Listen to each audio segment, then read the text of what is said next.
Hello అండి, నమస్తే. అందరు బాగున్నారా? నేను మీ శైలజ. మనం మాదిరెడ్డి సులోచన గారు రచించిన ప్రేమ పంజరం నవల చదువుకుంటున్నాం కదా. 4వ భాగంలో ఏం జరిగిందో చూద్దాం. నమస్కారం బావగారు. చదువుతున్న పుస్తకాన్ని పక్కన పెట్టాడు చంద్రశేఖర్. ఆగంతుకులను చూచి సర్దుకొని కూర్చున్నాడు. రా జగం రా, బాగున్నావా సుసి అన్నాడు చెల్లెలను ఉద్దేశించి. రక్తపాసం మీరు తెంపేసుకున్నా అది రాత్రింబగళ్ళు నా అన్న నా అన్న అంటుంది అన్నట్టు మర్చిపోయినా బావ. గీతకు పెళ్లి చేసిన అతని మాటలు పూర్తి కాకుండానే గీత మదన్ వచ్చి అతనికి నమస్కరించారు. పుత్ర పౌత్రాభివృద్ధి రస్తు అని గీతను దగ్గరగా తీసుకుని నుదురు చుంబించాడు. కూర్చోండి, కూర్చో బాబు అన్నాడు చంద్రశేఖర్. మా ఆవిడ ముఖం చూసి వచ్చేశాను, ఏమనుకున్నారో. మీ సంజయుడు కాకపోతే మా గీతకు మొగుడు దొరకలేదా అంట. పెద్ద జమీందారుడు, బాదరా బందీ లేని అల్లుడు ఎట్టా ఉంటాడు? సగర్వంగా అల్లుండి చూపాడు Jagannath. Marriages are made in heaven అన్నారు. చూస్తుంటే అట్లాగే అనిపిస్తుంది. ఓ నిట్టూర్పు విడిచాడు. గీత సంజయ్ల పెళ్లి ఎంత వైభవంగా చేయాలనుకున్నాడు తను. సంజయ్ తన అనారోగ్య కారణంగా అర్ధరాత్రి ఆదరా బాదరా గుళ్ళో పెళ్లి చేసుకున్నాడు. గీత రిజిస్టర్ మ్యారేజ్ చేస్తుంది. ఏమిటో అన్నీ మన చేతిలో ఉన్నాయనుకుంటాడు మనిషి అని బాధపడ్డాడు. మీ దేవురు బాబు మదన్ అడిగాడు. ప్రస్తుతానికి ఈ ఊరేనండి అన్నాడు మదన్. చెప్పు అల్లుడు గారు, సిగ్గెందుకంట? వాళ్ళది విశాఖ బావా, వాళ్ళు భీమి జమీందారులు. జగన్నాథం అతిశయంగా అన్నాడు. చంద్రశేఖరం గారి కనుబొమ్మలు ముడిపడ్డాయి. వైకుంఠం గారి కొడుకువా బాబు? మదన్ మోహన్ ఉలిక్కి పడ్డాడు. మీకెలా తెలుసు? కంగారుగా అడిగాడు. మీ ముఖంలో స్పష్టంగా వాడి పోలికలు కనిపిస్తేను అన్నాడు నిట్టూర్చి. మరండి, నాకు తలనొప్పిగా ఉంది. వెళదామా గీత? మదన్ చటుక్కున లేచాడు. కూర్చోండి బాబు, నోరు తీపి చేసుకుని వెళ్దురు గాని అన్నాడు ఆయన. వద్దండి, నేను వెంటనే వెళ్ళాలి. అతను కొరకొరా చూసి ముందుకు నడిచాడు. సుశీలమ్మ అయోమయంగా చూసింది. ఏంటి బావా, మా అల్లుడి గారి అబ్బ మీకు తెలుసా ఏంటి? బాగా తెలుసు అన్నారాయన మదన్ను చూస్తూ. గీత, నీకే చెప్పేది. మదన్ కేకతో హడలిపోయిన గీత అతని వెంట పరుగు పెట్టినట్లే వెళ్ళిపోయింది. అల్లుడి గారికి అయితే కోపం వచ్చింది. జగన్నాథం అడిగే లోపలే వాళ్ళు బయటకు వెళ్ళిపోయారు. జగం, నీ ఆశతో అమ్మాయి గొంతు పోసావు కదయ్యా. ఆ వైకుంఠం గాడు చెయ్యని వ్యాపారం లేదు, కొంచని వ్యక్తి లేడు. అతను ఇప్పుడు జైల్లో ఉన్నాడు నిట్టూర్చాడు. ఏటంటారు? మీరన్నది నిజమేనా అని మీ వాడికి ఇవ్వలేదని కడుపుమంట? జగన్నాథం వెంకురింతగా అడిగాడు. ఆ వైకుంఠం జైల్లో ఉంటే వచ్చే నష్టం ఏం లేదు సుసి, కానీ అబ్బాయి తను చెప్పలేనట్లుగా ఉండిపోయాడు. ఏమిటన్నయ్యా, ఏం జరిగిందో చెప్పు. నా గుండె ఆగిపోయేలా ఉంది అన్నదాన్ని. ఆ అబ్బాయికి మేనమామ కూతురుతో చిన్నప్పుడే పెళ్లి అయిందమ్మా అన్నాడు చెప్పలేక చెప్తున్నట్లు. అన్నయ్య, అబద్ధం, అంతా అబద్ధం, కడుపు మంటతో అనే మాటలు నేను నమ్మను. కోపంగా లేచాడు జగన్నాథ్. ఊరుకుందురు అన్నయ్య, నీకు బాగా తెలుసా? నేను పెళ్లికి వెళ్ళానమ్మా అన్నారాయన జాలిగా చూస్తుంది. ఎంత నటన, ఎంత మోసం! ఆమె చిందులు తొక్కినట్టు లేచింది. ఈ ప్రపంచమంతా మోసంతో కూడుకున్నదే. పిల్లని ఇచ్చేటప్పుడు వారి చరిత్ర వెనక ముందు ఆలోచించి మసలుకోరా? అతని తల్లి ఎవరో తండ్రి ఎవరో కనుక్కోరా అన్నారాయన. అన్నయ్య, నా మాట వింటారా? డబ్బుందని ఎవడైనా చెప్తే చాలు, వాడు దేవుడే ఈయన పాలిట అన్నది సుశీలమ్మ బావురమంట. సుశీ, ఇప్పుడు నువ్వెంత ఏడ్చినా లాభం లేదమ్మా. నేను గీతను సొంత బిడ్డలా చూశాను. తనకు పెళ్లి చేస్తూ ఒక్క మాట చెప్పరా అన్నాడు ఆవేదనగా. నా మాట ఏం సాగుతుందన్నయ్య?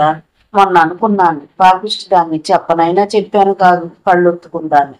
నాకు తెలదేటి బావా, నీ కొడుక్కి నా బాపను కట్టబెట్టలేదని కచ్చ నీకు. మదన్ బాబుకి ఎంత పెద్ద బుద్ధి అని. నోరు ముయ్యి జగన్, అన్యాయంగా అమ్మాయి జీవితాన్ని పాటు చేశావు. నా కొడుక్కి నువ్వు పిల్లని ఇవ్వకపోయినంత మాత్రాన కొంపే మునిగిపోదు. వాడు బంగారు తండ్రి. అతని మాటలు వింటుంటే జగన్నాథం హృదయం పక్కుమన్నది. ఓ అనామకుణ్ణి అంతగా పొగట్టమా? అంత నమ్మకమా? ఇనుకో బాబోయ్, నా నోరైతే మూసావు గాని రేపు లోకం కాకుల్లా పొడిస్తే ఆళ్ళ నోరు మోస్తావా? ఈ ఫోటో చూడు, నీ కొడుకు సత్తు తండ్రి అంటావు అని కోపంగా జేబులోను ఓ ఫోటో తీసిచ్చాడు. అది చూశాడు చంద్రశేఖరం. ఒక అమ్మాయి, ఒక అబ్బాయి టేబుల్ కు 2 వైపులా కూర్చున్నారు. వాళ్ళ మీద ఎందుకో గాని ఒకరి చేతిలో ఒకరి చెయ్యి ఉంది. ఆఫీసులో లవ్వాడే లఫంగి మంచోడంట, మా మదన్ బాబు చెడ్డోడంట. బాగుంది వరుస అన్నాడు కసిగా. నా కొడుక్కి అంత దొంగ బతికేం కర్మ. రాములు కోడల్ని పిలువు అన్నాడు సగర్వంగా. అయ్యా. రాములు వెళ్ళాడు.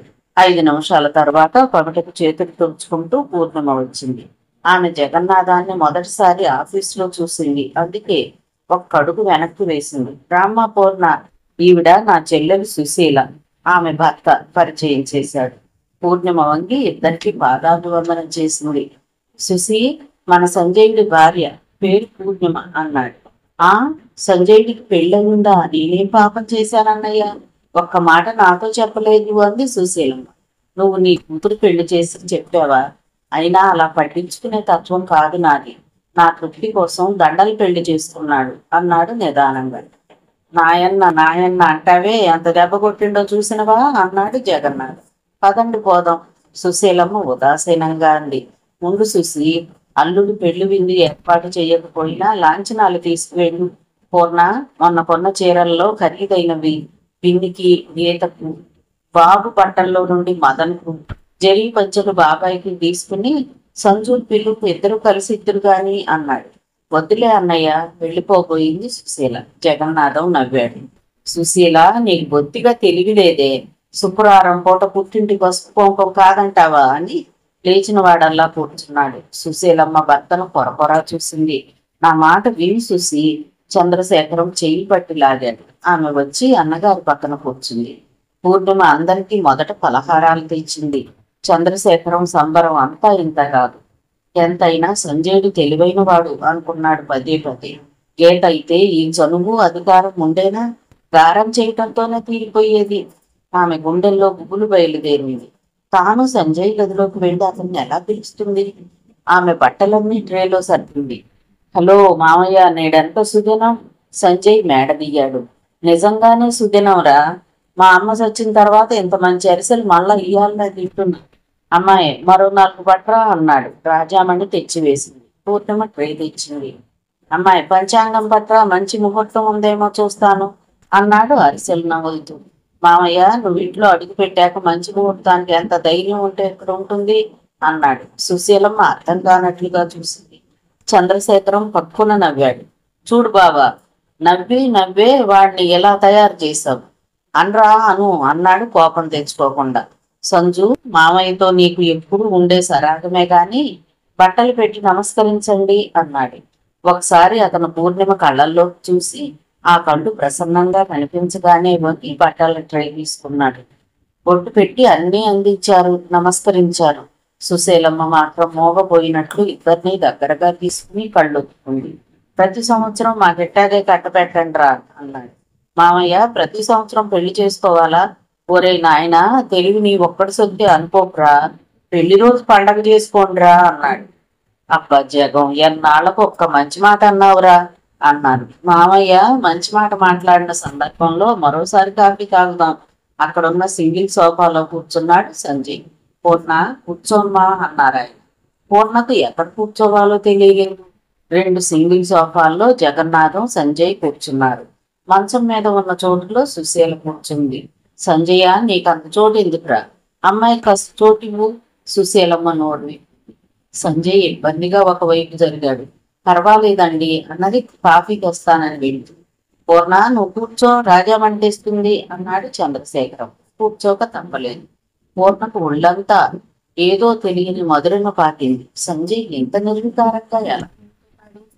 అతను ఒదిగి కూర్చోలేక చెయ్యి సోఫా వెనక్గా వేశాడు. ఆమె ఇబ్బందిగా కదిలింది. చంద్రశేఖరానికి ఆ దృశ్యం ఎంతో హాయిని గొల్పింది. పూర్ణిమ ముడుచుకుని కూర్చుంటే నవ్వు వచ్చింది. అమ్మాయిలు కొన్నాళ్లు ఇలా సిగ్గుగా సంకోచంగా ఉంటేనే అందం అనుకున్నాడు. పూర్ణ అతి కష్టంపై కాఫీ తాగింది. వాళ్ళు వెళ్ళిపోయారు. మామయ్య ఇక మారడు నాన్న. సంజయ్ లేచాడు. వీడి పిచ్చిలో పిల్లదాన్ని గొంతు కోసాడు కదరా అన్నారాయన బాధగా. మదన్ మారాడేమో, ఎవరికి తెలుసు అన్నాడు సంజయ్. ఆ రాత్రి రోజులాగానే తండ్రి కబుర్లు చెప్పి సంజయ్ వెళ్ళిపోయాడు. పూర్ణిమ కింది గదిలోకి వెళ్ళబోయింది. పూర్ణ చంద్రశేఖరం తీక్షణంగా చూశాడు. ఏమిటి మామయ్య? పూర్ణిమ వచ్చింది. రోజు నువ్వు ఈ గదిలోనే పడుకుంటున్నావా? మరి ఏం చెప్పాలో తోచలేదు. అతని భావం అర్థమయ్యాక ఆమె ముఖం ఎర్రబారింది. సంజయ్ కోసమే వాడి పెళ్లి చూడాలన్నానమ్మా. నా కోసం కాదు, నాకు నౌకరుగా ఉండాలని కాదు అన్నాడు కోపంగా. అదేం కాదు మామయ్య, మీ ఆరోగ్యం బాగుంటే నేను వెళ్ళనా? మీరు అనవసరంగా. అవునమ్మా, అనవసరంగా ఆదుర్దా పడతాను. మీరంతా ఇతరుల మేలు కోరేవారు అవునా? ఆయన కినుకుగా అన్నారు. అది కాదు మామయ్య. ఏది కాదు? పైకి వెళ్ళి. నాకు కావలసింది తృప్తి పూర్ణ. నిన్ను చూశాక నేనెంత తృప్తి పడ్డానో నాకే తెలియదు. మీ అత్తగారుంటే ఇంట్లో ఇలాంటివి ఇలా జరిగాయా అన్నారు ఆవేదనగా. మామయ్య, మీరు అంతగా బాధపడాల్సింది ఏం లేదు. నేను పైకి వెళతాను సరే. అతని చెయ్యి నిమిరింది. నీకు సంజయుల మీద ఎందుకో కోపంగా ఉంది. వాడు ఒక్క అమాయకుడు పూర్ణ. తన గురించి ఎప్పుడూ ఆలోచించడు. వాడి మాటలు పట్టించుకోకు అన్నాడు అడ్డీలుగా. వారి మాటలు పట్టించుకున్నానని వారేదో అన్నారని అంటూ తెల్లబోయి అడిగింది. నువ్వు చెప్పకపోయినా నీ ఉదాసీనతే చెప్తుందమ్మా. నేను పట్టుబట్టి బజారుకి పంపించి బట్టలు తెప్పిస్తే నువ్వు కట్టుకుంటున్నావా అసలు? ఓ అదే మామయ్య. నాకు ఏదో సందర్భం ఉంటే గాని కొత్త చీర కట్టే అలవాట్లేదు. తప్పించుకోబోయింది. ఇప్పుడు వెళ్ళి వెంకటగిరి చీర తెల్లది కట్టుకుండ్రా అన్నాడు. కొత్త చీరలో సందేహించింది. అయితే మీ అత్తగారి బీరువాలో ఆఫ్ వైట్ చీర ఉంది, ఉతికినవే తెచ్చుకో. ఆయనతో వాదించలేక వెడల్పాటి జరీ అంచుల తెల్ల చీర కట్టుకుని సంకోచంగా పైకి వెళ్ళింది. మెట్ల గది కాక ఉన్నది ఒకే ఉండగది. అది సంజయ్. మెల్లగా గదిలోకి తొంగి చూసింది. గది అంతా నీరు వ్యాపించి ఉంది. డబుల్ కాట్పై నిద్రపోతున్నాడు అతను. ఆచ్ఛాదం లేని ఎదపై నల్లని ముగురుగా ఉన్న వెంట్రుకలు మగసిరిని చాటుతున్నాయి. ఒక్క క్షణం ఆమె హృదయం లయ తప్పింది. మరు క్షణమే తానొకరికి వాగ్దత్త అని గుర్తు తెచ్చుకుంది. వచ్చి మెట్ల గదిలోనే తల కింద చెయ్యి మడిచిపెట్టుకుని పడుకుంది. గదిలో నుండి దిండు దుప్పటి తెచ్చుకుందామనుకుని లేచి మళ్ళీ ఆ ప్రయత్నాన్ని విరమించుకుంది. 6 గంటలకు అలారం మోగితే లేచాడు సంజయ్. అతను రచయిత్రి చరితకు వస్తానని వాగ్దానం చేశాడు. అందుకే త్వరగా తయారయ్యాడు. బయటకు వస్తూ టక్కున ఆగిపోయాడు. తలలో మల్లెలు, తెల్ల చీరతో ఆదమరిచి పడుకున్న పూర్ణిమ కనిపించింది. పూర్ణిమ పైకి ఎందుకు వచ్చినట్టు? నటించమంటే ఇల్లాలైపోదామనా? No chance. ఈ జన్మలో ఆడవాళ్ళని నమ్మటమా? అంతస్తు ప్రాణం పెడతారు అనుకున్నాడు. ఆమెను దాటి కిందికి వచ్చాడు. గట్టిగా పిలవబోయి సంస్కారం అడ్డొచ్చి ఊరుకున్నాడు. అతను టీ తాగుతూ తండ్రి దగ్గర కూర్చున్నాడు. సంజు, చిన్న కుర్రాడు అయితే 4 గంటలు ఇచ్చేవాడిని. అసలు ఆ అమ్మాయి నీ భార్యగా వచ్చింది కానీ నీ బానిస కాదు అన్నాడు కోపంగా. అర్థం కానట్లు చూశాడు. ఈ వయసులో నువ్వు పైన, అమ్మాయి నా దగ్గర. బాగుందిరా, చాలా బాగుంది. పాప రాత్రి ఎంత మొహమాట పడిందని. ఆమెను మీరు పంపారా? ఇంకా అడగటానికి బుద్ధి లేదు. నీ వేషాలు నా దగ్గర కాదు. అమ్మాయిని ఒక్క రోజైనా బయటకు తీసుకెళ్తావా? సంజయ్ ముఖం లజ్జతో ఉండిపోయింది. పూర్ణిమ గురించి ఎంత నీచంగా ఊహించాడు తను. నాన్నకు నిజం చెప్పాలి, ఇంకా ఆలస్యం చేయటం మంచిది కాదు అనుకున్నాడు. సంజు, పూర్ణిమను బాధ పెడితే నా కోపం వస్తుంది. మీరెంత పక్షపాతం చూపితే పంపించేస్తాను. అతని మాట పూర్తి కాకముందే చంద్రశేఖర గారి చెయ్యి అతని నోటికి అడ్డుపడింది. ఆ మాట పరిహాసానికి కూడా అనొద్దు, నా గుండె ఆగిపోతుంది అన్నారు. అలాంటి మనిషితో ఆమె నీ కోడలి కాదు, ఇదంతా నాటకం అని ఎలా చెప్తాడు? గీతను నువ్వు కాదన్నప్పుడు బాధపడిన మాట వాస్తవమే, కానీ పూర్ణిమను చూశాక నీ నిర్ణయం సరైనదే అనుకున్నానురా అన్నారు కళ్ళు మూసుకుని. సారీ మామయ్య, లేవటం కాస్త ఆలస్యమైంది. అతనికి పాలు తెచ్చింది పూర్ణిమ. పర్వాలేదమ్మా. ఆయన ముసిముసిగా నవ్వాడు. తను ఏదో ఒకటి మాట్లాడకపోతే ఆయన కోపం రావచ్చని సంజయ్ని చూసింది. లేపి రావచ్చు కదా అన్నది కాస్త నిష్ఠూరంగా.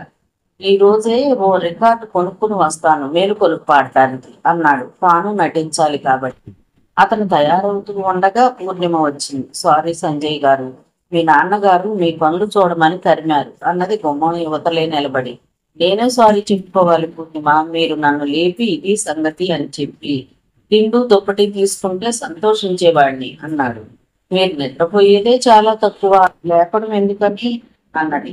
నేను మిస్ చరిత దగ్గరకు వెళ్తున్నాను, మనకు కావలసిన ఇన్ఫర్మేషన్ కోసం.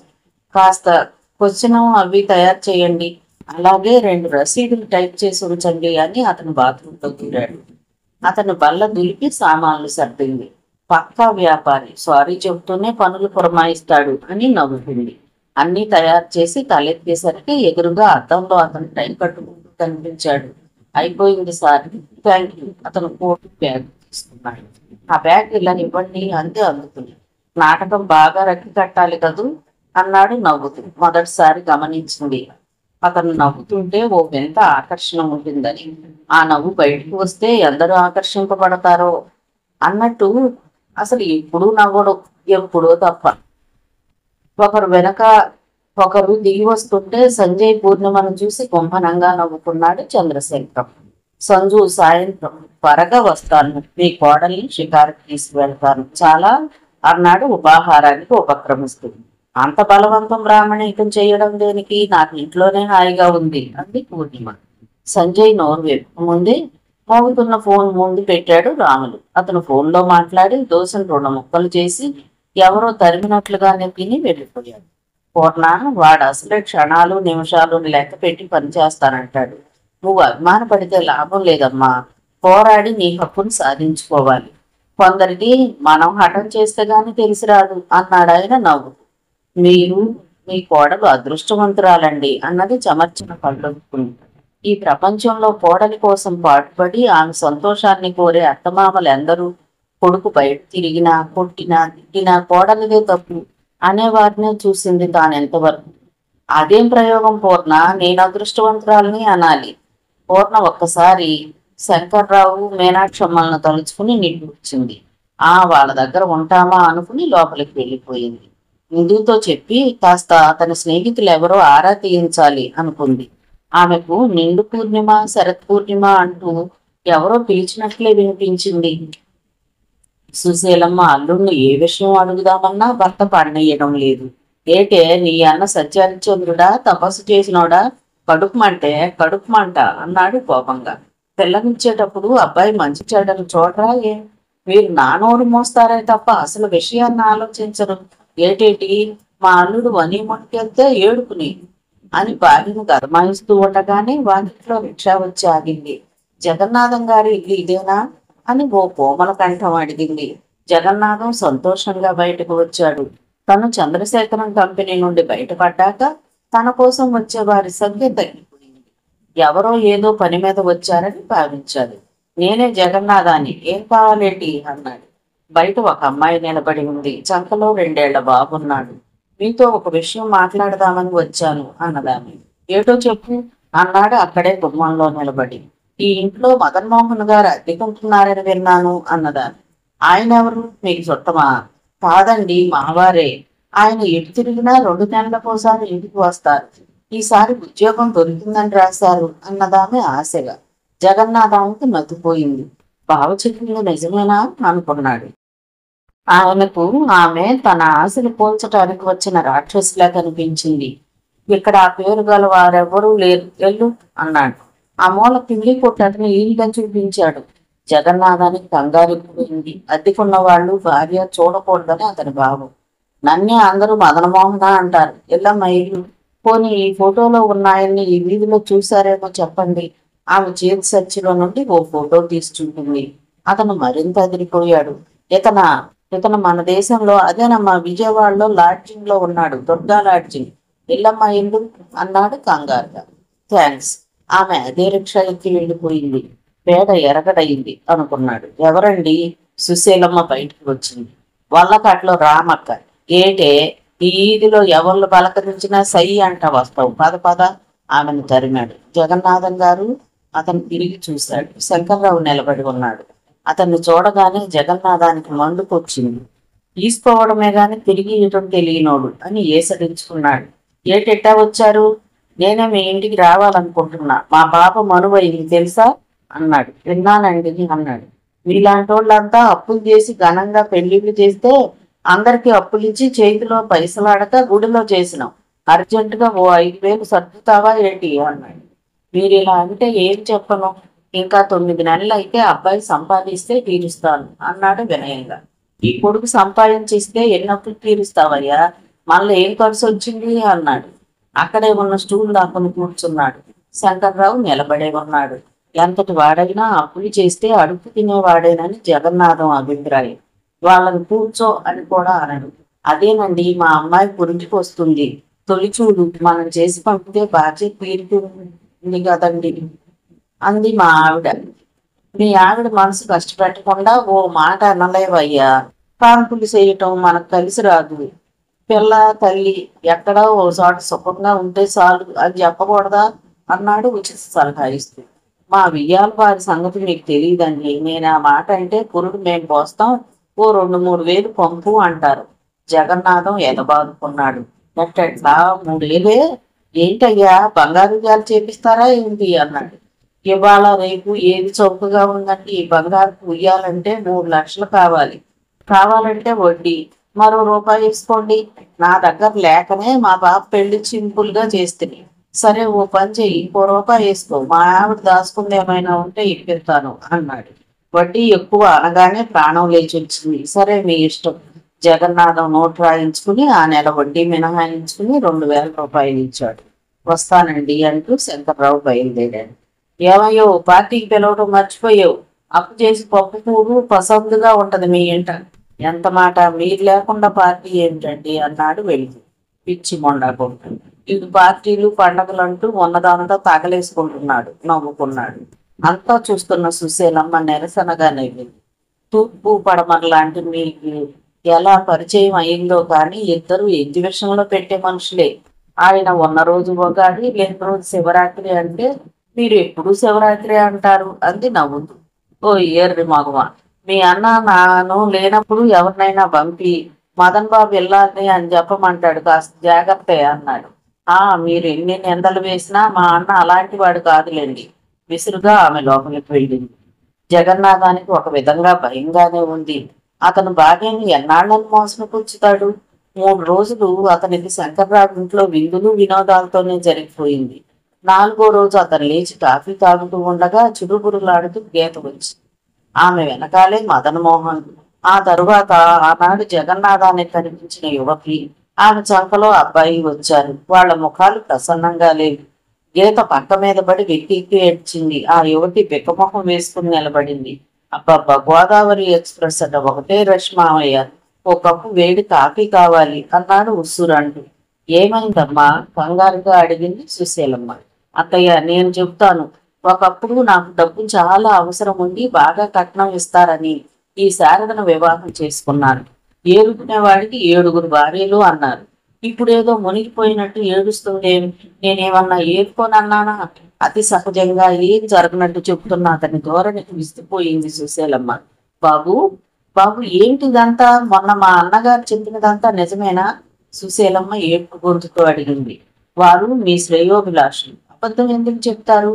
కాస్త కాఫీ ఇప్పిస్తే అన్నాడు కుర్చీలో వెనక్కు జారబడి. బాబు, నీకు మొదటే పెళ్ళి అయితే మాతో ఎందుకు చెప్పలేదు? వణికిపోయింది సుశీలమ్మ. మీరు అడిగితే చెప్పేవాడిని, మీరు అడగలేదు. ఏమైంది? అతని మాటకు జవాబుగా ఇటు శారద ఏడుస్తుంది. వేషుగ్గా ఉంది ఏడుపుల పోటీ. మదన్ పక్కపక్క నవ్వాడు. ఇదిగో మదన్ బాబు, ఈ జగన్నాథాన్ని మోసం చేసినోడు తప్పించుకోలేడు. కోపంతో వణికిపోయాడు. అంత కోపం ఎందుకు మామయ్య? నేను మిమ్మల్ని మోసం చేశానా? నిలదీశాడు మదన్. చెయ్యలేదు. మీరు జమీందారులను చెప్పలేదు. కంఠశోష ఎందుకు? మాది జమీందారీ కుటుంబం అని డంకా బజాయించి మరీ చెప్తాను. డబ్బు గిబ్బు అంటావా? లేకపోవచ్చు అన్నాడు దృఢంగా నిర్భయంగా. ఇదిగో మదన్ బాబు, నీకే మాటలు వచ్చు అనుకోకు. వణికిపోయాడు. Relax, relax. హార్ట్ అటాక్ రాగలదు. నేను ఎప్పుడైనా నా దగ్గర డబ్బుందని చెప్పానా? చెప్పలేదు, చెప్పలేదు. ఎక్కువ తక్కువ డబ్బు ఉంటే మేనేజ్ చేయటం కష్టమని శివంగిలా బయటకు వచ్చింది గీత. ఇప్పటికీ అంటా నా మాట, డబ్బు ఎక్కువ ఉంటే కష్టం. అప్పుడు అదే అన్నాను అన్నాడు నిదానంగా. అది నిజమే బాబు, మాకున్న ఒక్క పిల్ల. దాని గొంతు ఎందుకు కోసావు? నీకు వివాహమైందని చెప్పలేదేం బాబు? ఆవేదనగా అడిగింది సుశీలమ్మ. మీరు నన్ను గీతను వివాహం చేసుకుని ఆ సంజయ్ బారి నుండి రక్షించమన్నారే తప్ప నాకు వివాహం అయిందా అని అడిగారా? నింపాదిగా అడిగాడు. బాబు, సుశీలమ్మ దెబ్బతిన్నట్టుగా చూసింది. ఉండవేను, ఏందయ్యా మాలో మాట్లాడుతున్నావు? నీ అబ్బ జైల్లో ఉన్నాడని చెప్పావా ఏంటి? కోపంతో అడిగాడు జగన్నాథ్. మా నాన్న ఎక్కడున్నాడని మీరు అడిగితే చెప్పేవాడు. శ్రీకృష్ణ పరమాత్మ లాంటి వాడికే జైలు జీవితం తప్పలేదు. మా నాన్న ఎంత అన్నాడు ఏమాత్రం చిరాకు అభిమానం చూపకుండానే. బావా, ఏమిటిదంతా? ఏడుపు కంఠంతో అడిగింది శారద. ఏం లేదు, నువ్వు నోరు మూసుకో. చేతనైతే వెళ్ళి వంటింట్లో సామాన్లు వెతికి కాఫీ చేసి పట్టుకురా అన్నాడు. శారద మెల్లగా భర్త చూపిన దిక్కుకు వెళ్ళింది. ఈ అమ్మాయి నీకు ఎక్కడ కలిసింది బాబు? సుశీలమ్మ అడిగింది. నన్ను వెతుక్కుంటూ మీ ఇంటికి వచ్చింది. ఆమెకు నా ఉనికి చెప్పొద్దని ఏదో విజయవాడ లాడ్జింగ్ అడ్రస్ చెప్పాడు మామయ్య. శారద మంచితనం ఆమెను కాపాడింది. మేము అదే హోటల్లో ఉన్నాం ఆ సమయాన్ని. మామయ్య, ఇప్పటికైనా మీ దురాశ అర్థమైందనుకుంటాను అన్నాడు హేళనగా. జగన్నాథం తలపట్టు కూర్చున్నాడు. సుశీలమ్మ ఏడుస్తుంది. గీత గదిలో సర్వము పోగొట్టుకున్నట్లుగా కూర్చుంది. మదన్ అతని భార్య పనులు చేస్తున్నారు. ఆయన సంజయ్ నిలబడి దూరంగా వచ్చేపోయే వారిని చూస్తున్నాడు. హైదరాబాదులో ఇన్ని రోజుల నుండి ఉన్నా ఇందిరాబాద్ని ఎప్పుడూ చూడలేదు. చంద్రశేఖరం పోరు పడలేక పూర్ణిమను తీసుకువచ్చాడు. తండ్రికి గీత జీవితం అలా అయిందే అని మరో షాక్ తగిలింది. ఈ పరిస్థితిలో పూర్ణిమ విషయంలో నిజం చెప్పలేడు. అతను తలెత్తి చూశాడు. బ్రిడ్జిలా ఉన్న చిన్న ఆనకట్ట మీద నిలబడి నీళ్లలో తన మొహం చూసుకుంటోంది పూర్ణిమ. అతను మెల్లగా ఆమె వైపు నడిచాడు. పూర్ణిమ, ఎస్ సార్. ఉలిక్కిపడి తిరగటంతో ఆమె కళ్ళల్లో నీళ్లు అతని కంటపడింది. అరే ఏమిటిది? అతను కంగారుగా అడిగాడు. ఏం లేదు, అమ్మ నాన్న గుర్తుకొచ్చారు అన్నది కర్చీలతో కళ్ళు కూర్చుని. ఇద్దరు పచ్చిక మీద నడుస్తూ ముందుకు సాగారు. పొత్తైన కార్పెట్ లా ఉంది పచ్చిక. ఎదురుగా రకరకాల గులాబీలు కనిపించాయి. ఆ తర్వాత క్రోటన్స్ పూసాయి. ఈ పూలు, ఈ వాతావరణం అన్ని మీ ఇంట్లో ఉంటాయి. అందుకని మీకు రావడానికి అంతగా ఇష్టం ఉండదు కదూ అన్నదా. ఆ వాతావరణంలో కూడా సంజయ్ ఏమాత్రం మారలేదు. ఏమో నాకు ఆ ఊహే రాలేదు అన్నాడు అక్కడ కట్టిన ఫ్యాన్సీ గదుల వంక చూస్తూ. ఎత్తుపై కట్టిన 2 గదులు, బయట చెక్కతించారు రాయిలా భ్రమ కలగాలని. ఆ చెక్కలు ఊడిపోతున్నాయి. అలా తన తోటలో 2 గదులు కట్టించి తండ్రిని ఉంచితే బాగుంటుందేమో. ఎలా ఉందా ఇల్లు అని అడిగింది. దాన్నే అతను పరీక్షగా చూడటాన్ని గ్రహించి. మన కాంట్రాక్టర్ల తెలివి చూడు. అది ఊడిపోతే మరో కాంట్రాక్ట్ వస్తుందనుకుంటారు కానీ పని చక్కగా చేస్తే పనితనం చూసి మరో 4 వస్తాయని మర్చిపోతారు అన్నాడు. ఆమె పక్కపక్క నవ్వింది. ఎందుకు? ఇక్కడికి వచ్చింది వ్యాపార పరంగా ఆలోచించడానికా అన్నది. ఓ అదే, తను నవ్వాడు. సార్, మీరు ఎలాగూ ఈ ప్రదేశాన్ని చూసి పరవశించిపోవడం లేదు కదా, కాసేపు మా ఇందుమతి దగ్గరకు వెళ్దామా అని. ఇక్కడికి వచ్చినప్పుడే వెళ్ళాలని లేదు పూర్ణిమ. మీకు ఇక్కడికి వెళ్ళాలన్నా నాతో నిర్భయంగా చెప్పండి. కాకపోతే 1 గంట ముందుగా చెప్పాలి అన్నాడు వెనుదిరు. ఇక్కడి పొగలు ఉండేవట కదా అన్నది గుబురుగా ఉన్న ప్రదేశాన్ని చూడు. ఆ పాములు వస్తాయని వాటిని నరికేస్తున్నారు అన్నాడు. ఇద్దరు కారు దగ్గరగా వచ్చారు. నేను పార్కింగ్ ఛార్జెస్ అడుగుతూ ఉండగానే వెళ్ళిపోయారు సార్. రసీదు పట్టుకుని నిలబడ్డాడు ఓ కుర్రాడు. అతనికి డబ్బులిచ్చి ముందుకు కదిలారు. ఇందుమతి స్నేహితురాలను చూసి కళ్ళు వెళ్ళబెట్టింది. వావ్ అంటూ వచ్చి కౌగిలించుకుంది. భలే మంచి బాసును పట్టావే తల్లి. లిఫ్ట్లు, పార్టీలు, ఫంక్షన్లు. మా బాసు ఉన్నాడు ఎందుకు? ఆంగం బుడ్డి మొహం అతను. ఇందుమతి, ముందు నోరు మోస్తావా? మందమతి ఆజ్ఞ అంటూ ఇందుమతి నోరు మోసింది. మీరు నాకు కాఫీ బాకీ పడ్డారండోయ్ అన్నాడు సంజయ్ చిరునవ్వుతూ. ఇందుకు పూర్ణిమకు దూరంగా జరిగింది. ఎంత జ్ఞాపక శక్తో మా మందమతి చూశారు. పుట్టి మతిమరుపుది అన్నది చేతులు. సంజయ్ గదిని పరికిస్తూ కూర్చున్నాడు. నేను కాఫీ చేస్తుంటే మీరు విసూరుమంటూ కూర్చోవాలి. అలా బయటకు వెళ్ళి తాగుదాం అంది ఇందుమతి. ఓఎస్, దాందేముంది, కానీ ఓ షరతు. బిల్లు మాత్రం మీరే ఇవ్వాలి. వావ్, అంతదానికి అనవసరంగా బయటికి ఎందుకు, కాఫీ పెడతాను అంది. ఈసారి పూర్ణిమ నవ్వింది పక్క. చాలే బడాయి సిక్కుంది ఇందుమతి. ఇందుమతి వెనకే వెళ్ళి కప్పులు కడిగి పెట్టింది పూర్ణిమ. శంకర్రావు గారింటికి వెళ్ళావా మెల్లగా అడిగింది పూర్ణిమ. వెళ్ళనమా, అయ్యో రాత. ఈ చంద్రుని అడ్రస్ కోసం అడ్డమైన వేషాలు వేశానే తల్లి. ఆ మధురాక్షి పేరెవరు పెట్టారో గాని గుడ్లగోబాలు అని పెట్టాల్సింది. ఆ గారాల కొడుకి స్నేహ సంబంధం ఉన్నట్లు కనిపించదు. ఒకే ఒక ఏర్పాటు చేశాను అంది పౌడర్ నీళ్లలో వేస్తూ. ఏమిటి ఇందు, ఏమిటది? ఆ చంద్రుడి ఆగమన వార్త వెంటనే మనకు అందుతుంది అన్నది కాఫీ కప్పుల్లోకి వంచుతూ.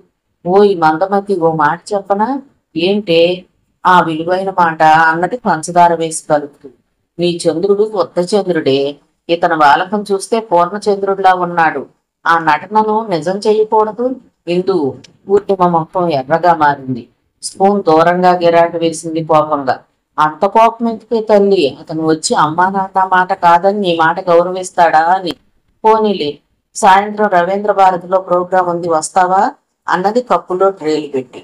అమ్మ తల్లి నీ వెంట రావాలా, నాకు బుద్ధి జ్ఞానం ఉన్నాయే, ఇక మీదట ప్రోగ్రాం ఉన్నప్పుడల్లా మా ఇంటికి రా, మా బాస్కు వచ్చే ఇన్విటేషన్స్ ఇస్తాను అన్నది. ఓఎస్ తప్పకుండా వస్తాను అంది ఉత్సాహంగా. ఇద్దరు కాఫీ తీసుకుని బయటకు వచ్చారు. ఈ లోకంలో లేనట్లు ఏదో ఆలోచిస్తున్నాడు సంజయ్. ఇదిగో మీ బాకీ.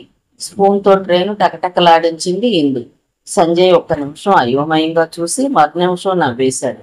ఎన్నాళ్లకు బాకీ తీరుస్తున్నారు, వడ్డీ ఏం లేదా అన్నాడు. వడ్డీ అంటే మీ స్నేహితురాల్ని తేలిగ్గా మందమతి అన్నారు. మీ బుర్ర ఎంత మందమో. టీకి వడ్డీ బిస్కెట్లో చిప్స్ లాంటివో కావాలి అన్నాడు. హాయిగా అమితాబ్ బచ్చన్లా సన్నగా పొడుగ్గా ఉన్నారు. ఈ చిప్స్ బిస్కెట్లు తింటే లావెక్కిపోతారు అంది. ఈసారి సంజయ్ పక్కున నవ్వాడు. అతను కాఫీ సిప్ చేస్తూ పూర్ణిమ వంక చూశాడు. ప్రపంచంలోని దిగులంతా తన ఎత్తిన పడ్డట్టు ముడుచు కూర్చుంది. ఇందాక కిలకిలా నవ్విందని చెప్తే ఎవరు నమ్మరు, ఏమై ఉంటుంది? సంజయ్ ఆలోచనలో పడ్డాడు. ఏమండో ఇవి బాకీ తీరిపోయింది అన్నది ఇందుమతి. రసీదు ఇవ్వమంటారా ఏమిటి అంటూ లేచి కిటికీ దగ్గరగా వెళ్ళాడు. అక్కడ వీరభద్రం గారు కూర్చుని మాట్లాడుతున్నాడు. అతని బంధువులు ఎవరో ఉన్నారు కాబోలు అనుకున్నాడు. ఓ ఈ మందమతి మన దగ్గర 1000 రూపాయలు లంచం అడిగిన లంచాలు రాయుడే అరిచింది. మళ్ళీ సంజయ్ని చూసి నాలుగు ఖర్చుకుంది. వారికి తెలుసు అన్నది పూర్ణిమ. అది కాదే మొద్దు, వాళ్ళు చిన్న బల్బుల మ్యానుఫ్యాక్చరింగ్ ఫ్యాక్టరీ పెట్టారు. అప్పుడప్పుడు వాళ్ళకి టైప్ చేస్తాను. వాళ్ళు యాక్టింగ్ కోసం నన్ను అడిగితే సంజయ్ పేరు చెప్పాను. ఇతన్ని ఎలా పెట్టారో ఇతను చేసి పెడుతున్నాడు అన్నది. సంజయ్కి అంతా అర్థమైపోయింది. అతను గంభీరంగా తల పంకించాడు. వచ్చేటప్పుడు ఇద్దరు ఉత్సాహంగా వచ్చినా తిరిగి వెళ్ళేటప్పుడు ఇద్దరి హృదయాలు భారంగా ఉన్నాయి. ఇంట్లో అడుగు పెడుతున్న కొడుకు కోడల్ని చూసి ఆశ్చర్యపోయారు చంద్రశేఖర్. అతనికి వారిద్దరి మధ్య ఏదో అగాధం ఏర్పడిందని తెలుసు కానీ అదేమిటో అర్థం కాలేదు. మర్నాడు వీరభద్రం గారిని పిలిచి తండ్రి ముందే అతన్ని బయటకు పంపే ఏర్పాటు చేశాడు. వీరభద్రం గారు, మీరు నాన్నగారికి అసిస్టెంట్గా వచ్చారు. నా చేతి కింద పనిచేయాలంటే ఇబ్బంది.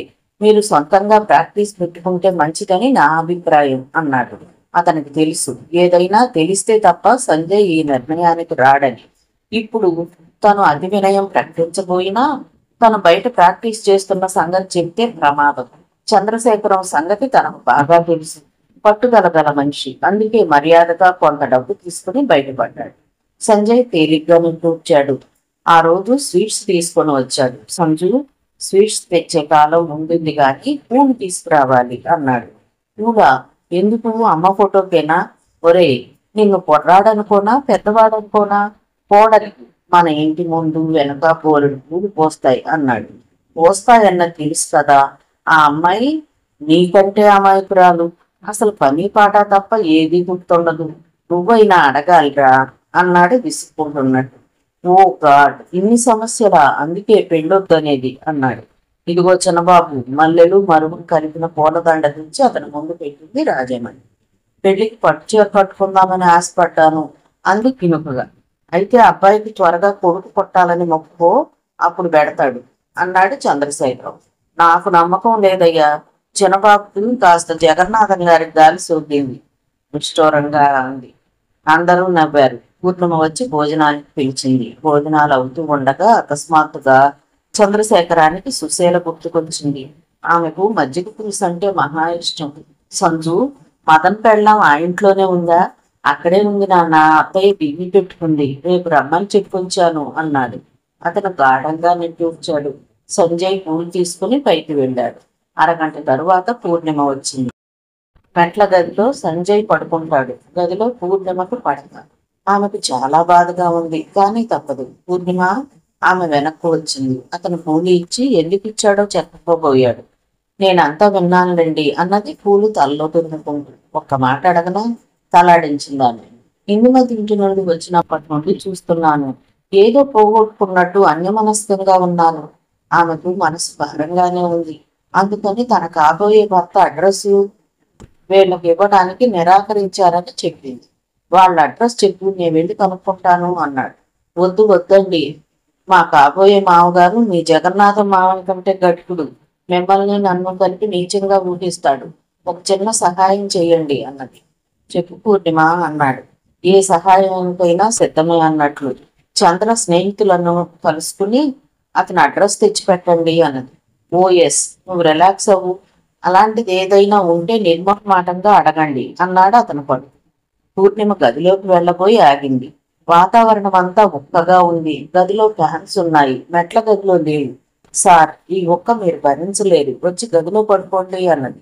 మిస్ పూర్ణిమ, ఒక్క పక్క శ్రమజీవుల్ని బాధించలేదు, నిద్రను వెతికే వాళ్ళనే బాధిస్తాయి. నిద్ర నన్ను వెతుక్కుంటూ వస్తుంది అన్నాడు చిన్నగానే. రోజు నవ్వితే రోమియో అవుతానని కాబోలు అరుదుగా నవ్వుతారు అనుకుంది.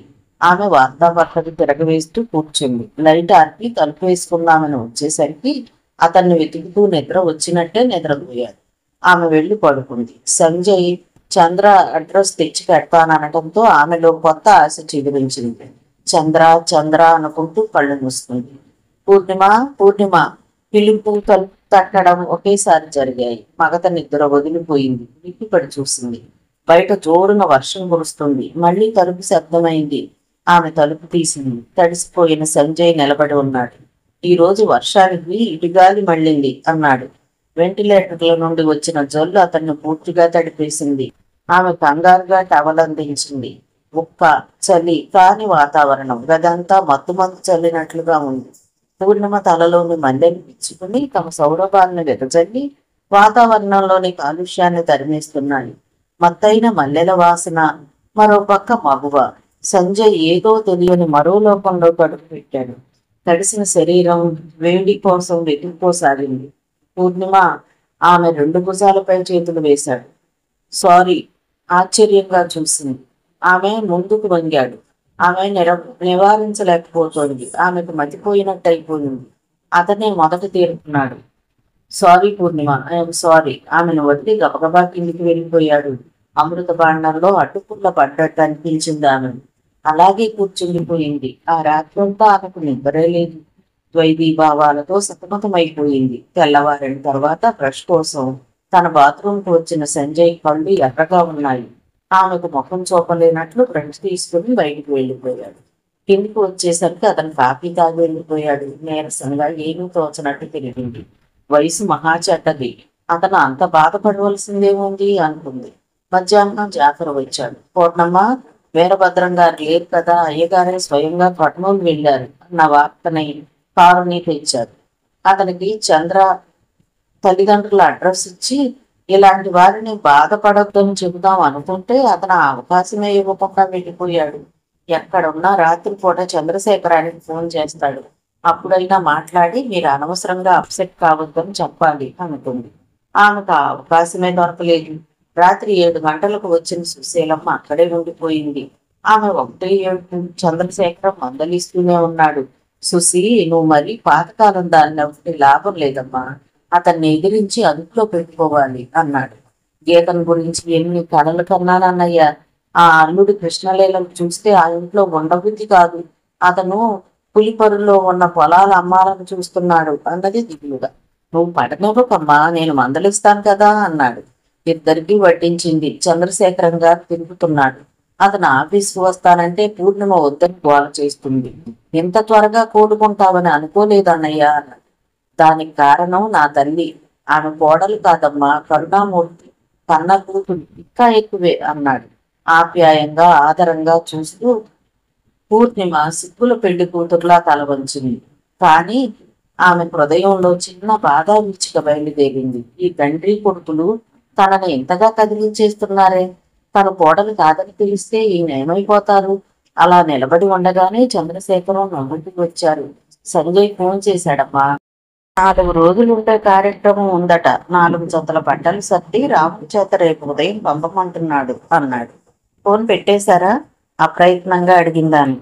ఓ సారీ పూర్ణ, వాడొద్దు పూర్ణిమను పిలువు అని అడగొద్దు అన్నారు. పర్వాలేదులే మామయ్య అన్నది నవ్వి.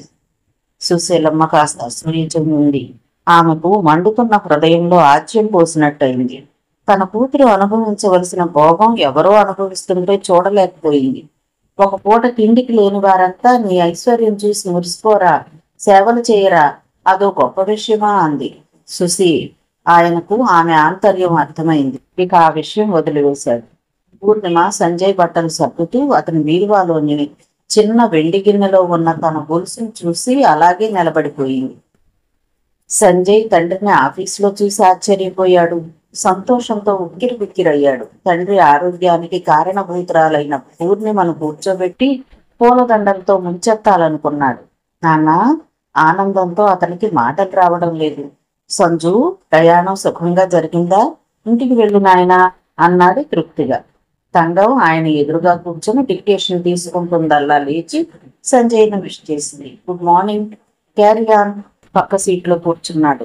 తంగం, ఆ లెటర్ టైప్ చేయి, గుడ్ విల్ ఏజెన్సీకి తర్వాత రాద్దాం అన్నాడు. ఆమె వెళ్ళిపోయింది. ఇక్కడ పనులు పాడవుతాయని కోడలే వస్తానండి, మర్చిపోయాను. I'm very happy. వెళ్ళి 2 కేజీల స్వీట్స్ పట్టుకుని పూర్ణిమను చూసిరా అన్నాడు.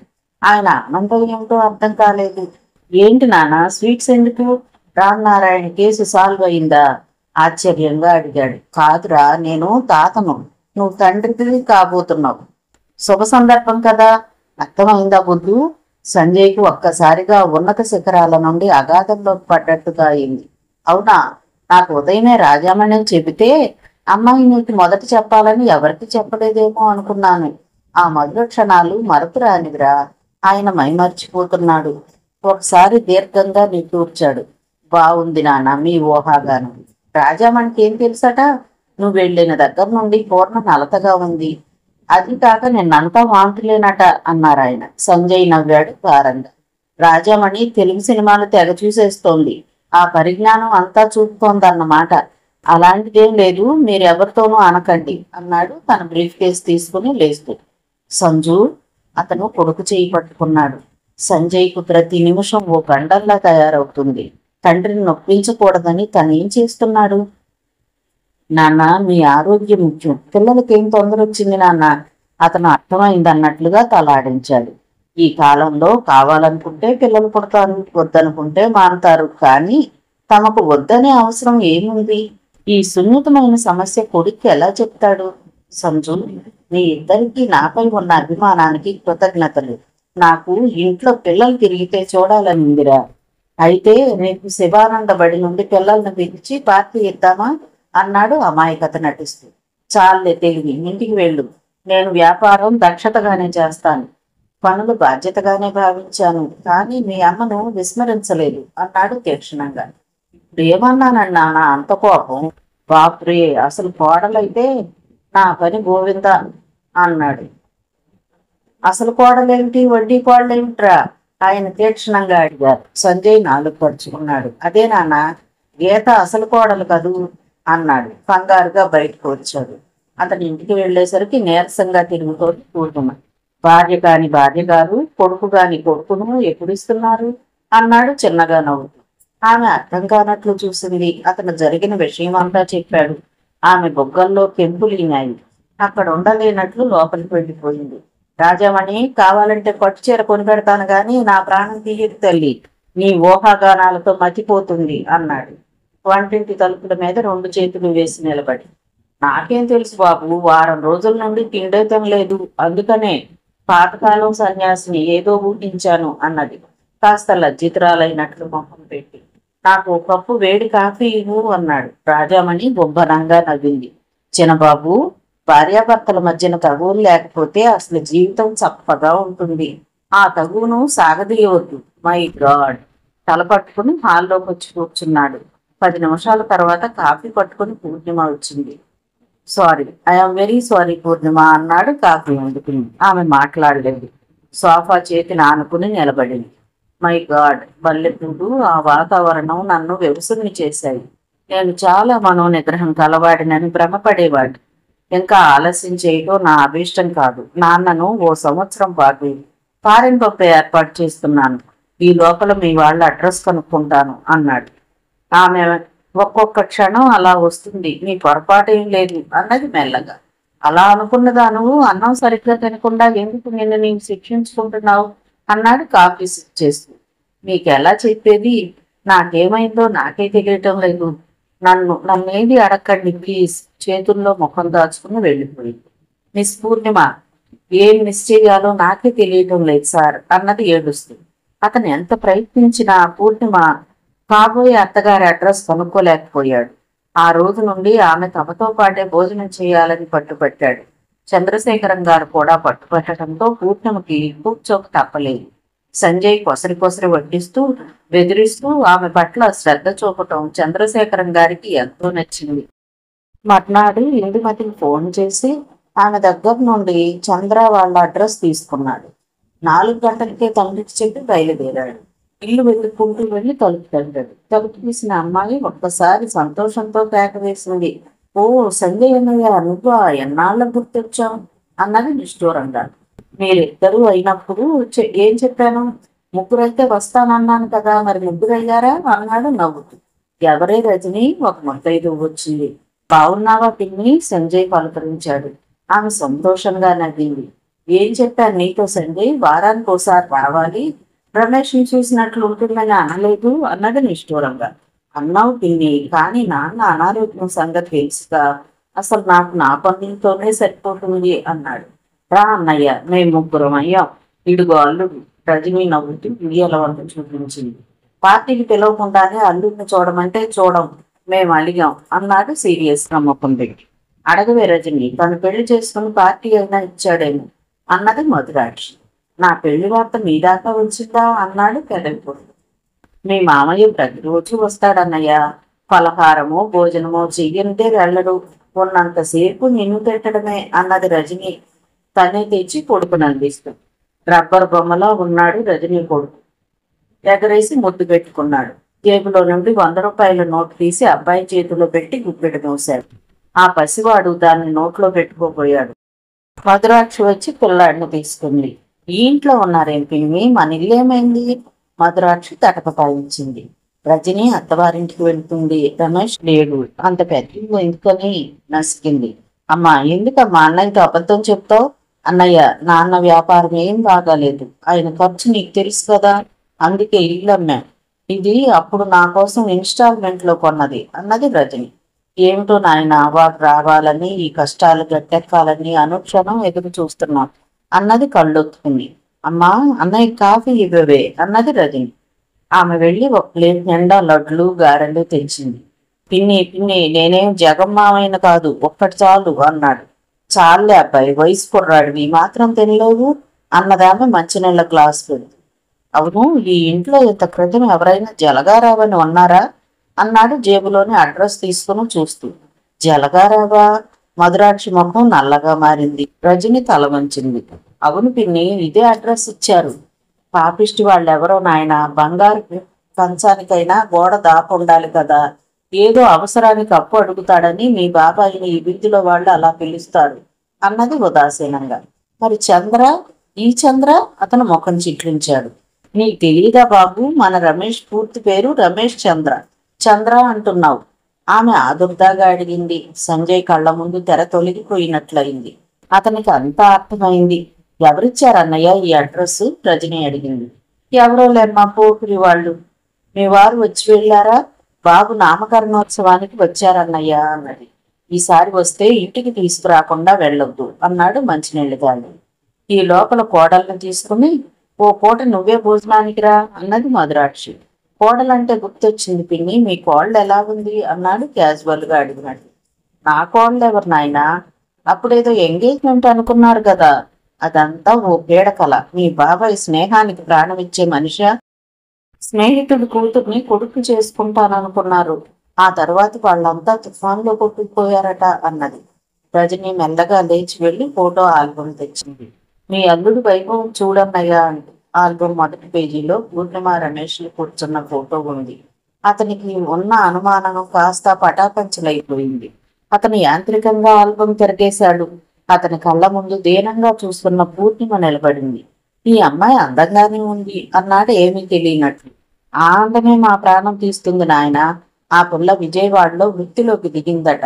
ఈ పిచ్చాడేమో పూర్ణ అడ్రస్సు అని రాస్తాడు అన్నది కాఫీ తెచ్చిస్తూ. ఆ కాఫీ పరమ చేదుగా అనిపించింది. అతను కాఫీ సగం తాగి లేచాడు. సాగనంపుతూ రజని కారు వరకు వచ్చింది. మధురాక్షి రాబోయింది. అమ్మా, చిన్ని లేస్తాడేమో అన్నది రజని. ఆమె నవ్వుతూ లోపలికి వెళ్ళిపోయింది. అన్నయ్య, ఒక్క మాట చెప్పేదా? అమ్మా నాన్న ఎందుకు ఇలా మారిపోయారో నాకు అర్థం కావడం లేదు. నాకు మాత్రం చాలా గిల్టీగా ఉంది అన్నది రజని. ఎందుకమ్మా? డోర్ తీసి అడిగాడు. పూర్ణిమ వాళ్ళ నాన్న దగ్గర తీసుకున్న కట్నంతోనే కదా అన్నయ్య నాకు కట్నం ఇచ్చింది. ఆ తుఫాన్ రావటం, ఆ అమ్మాయి ఆస్తి పోవటంతో అన్ని అబద్ధాలు ఆడుతున్నారు. ఆ అమ్మాయి వచ్చి వెళ్ళిందట అన్నది. అలాగా? రమేష్ అభిప్రాయం ఏమిటి? అన్నయ్యకి ఈ విషయాలు ఏమీ తెలియవు. వాడు న్యూజెర్సీ వెళ్ళాడు, అంతా గల్లంతయింది.